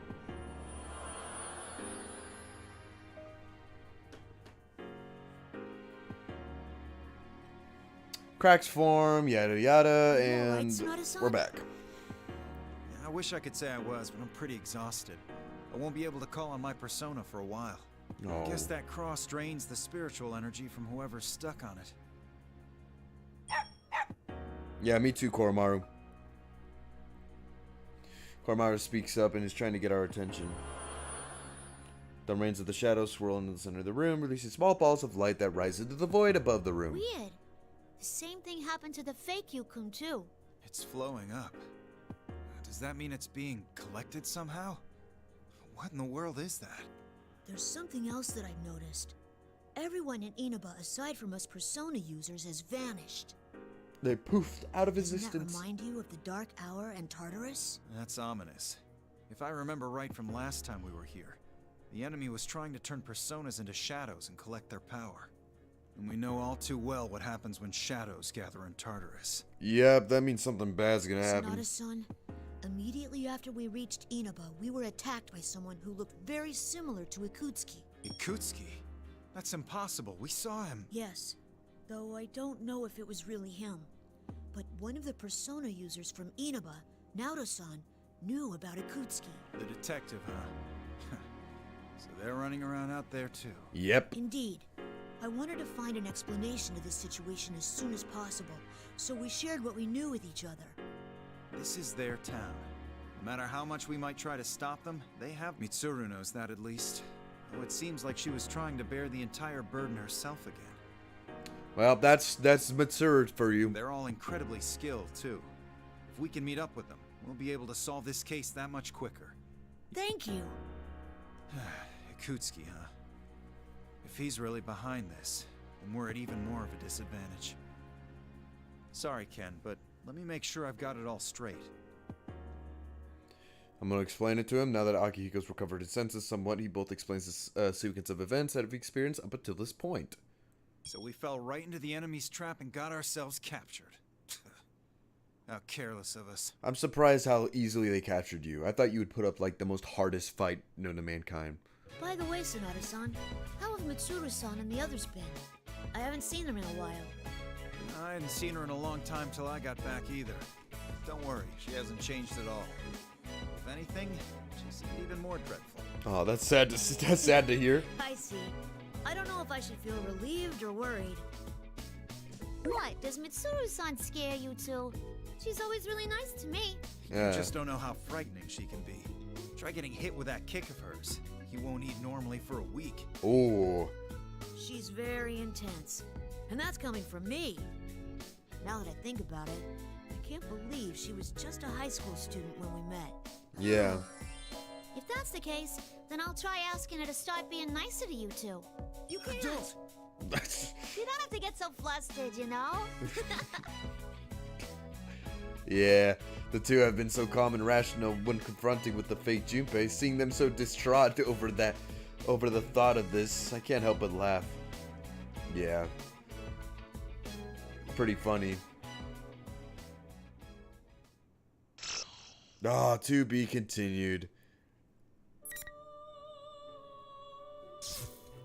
Damn, who's next? Okay, so Akihiko.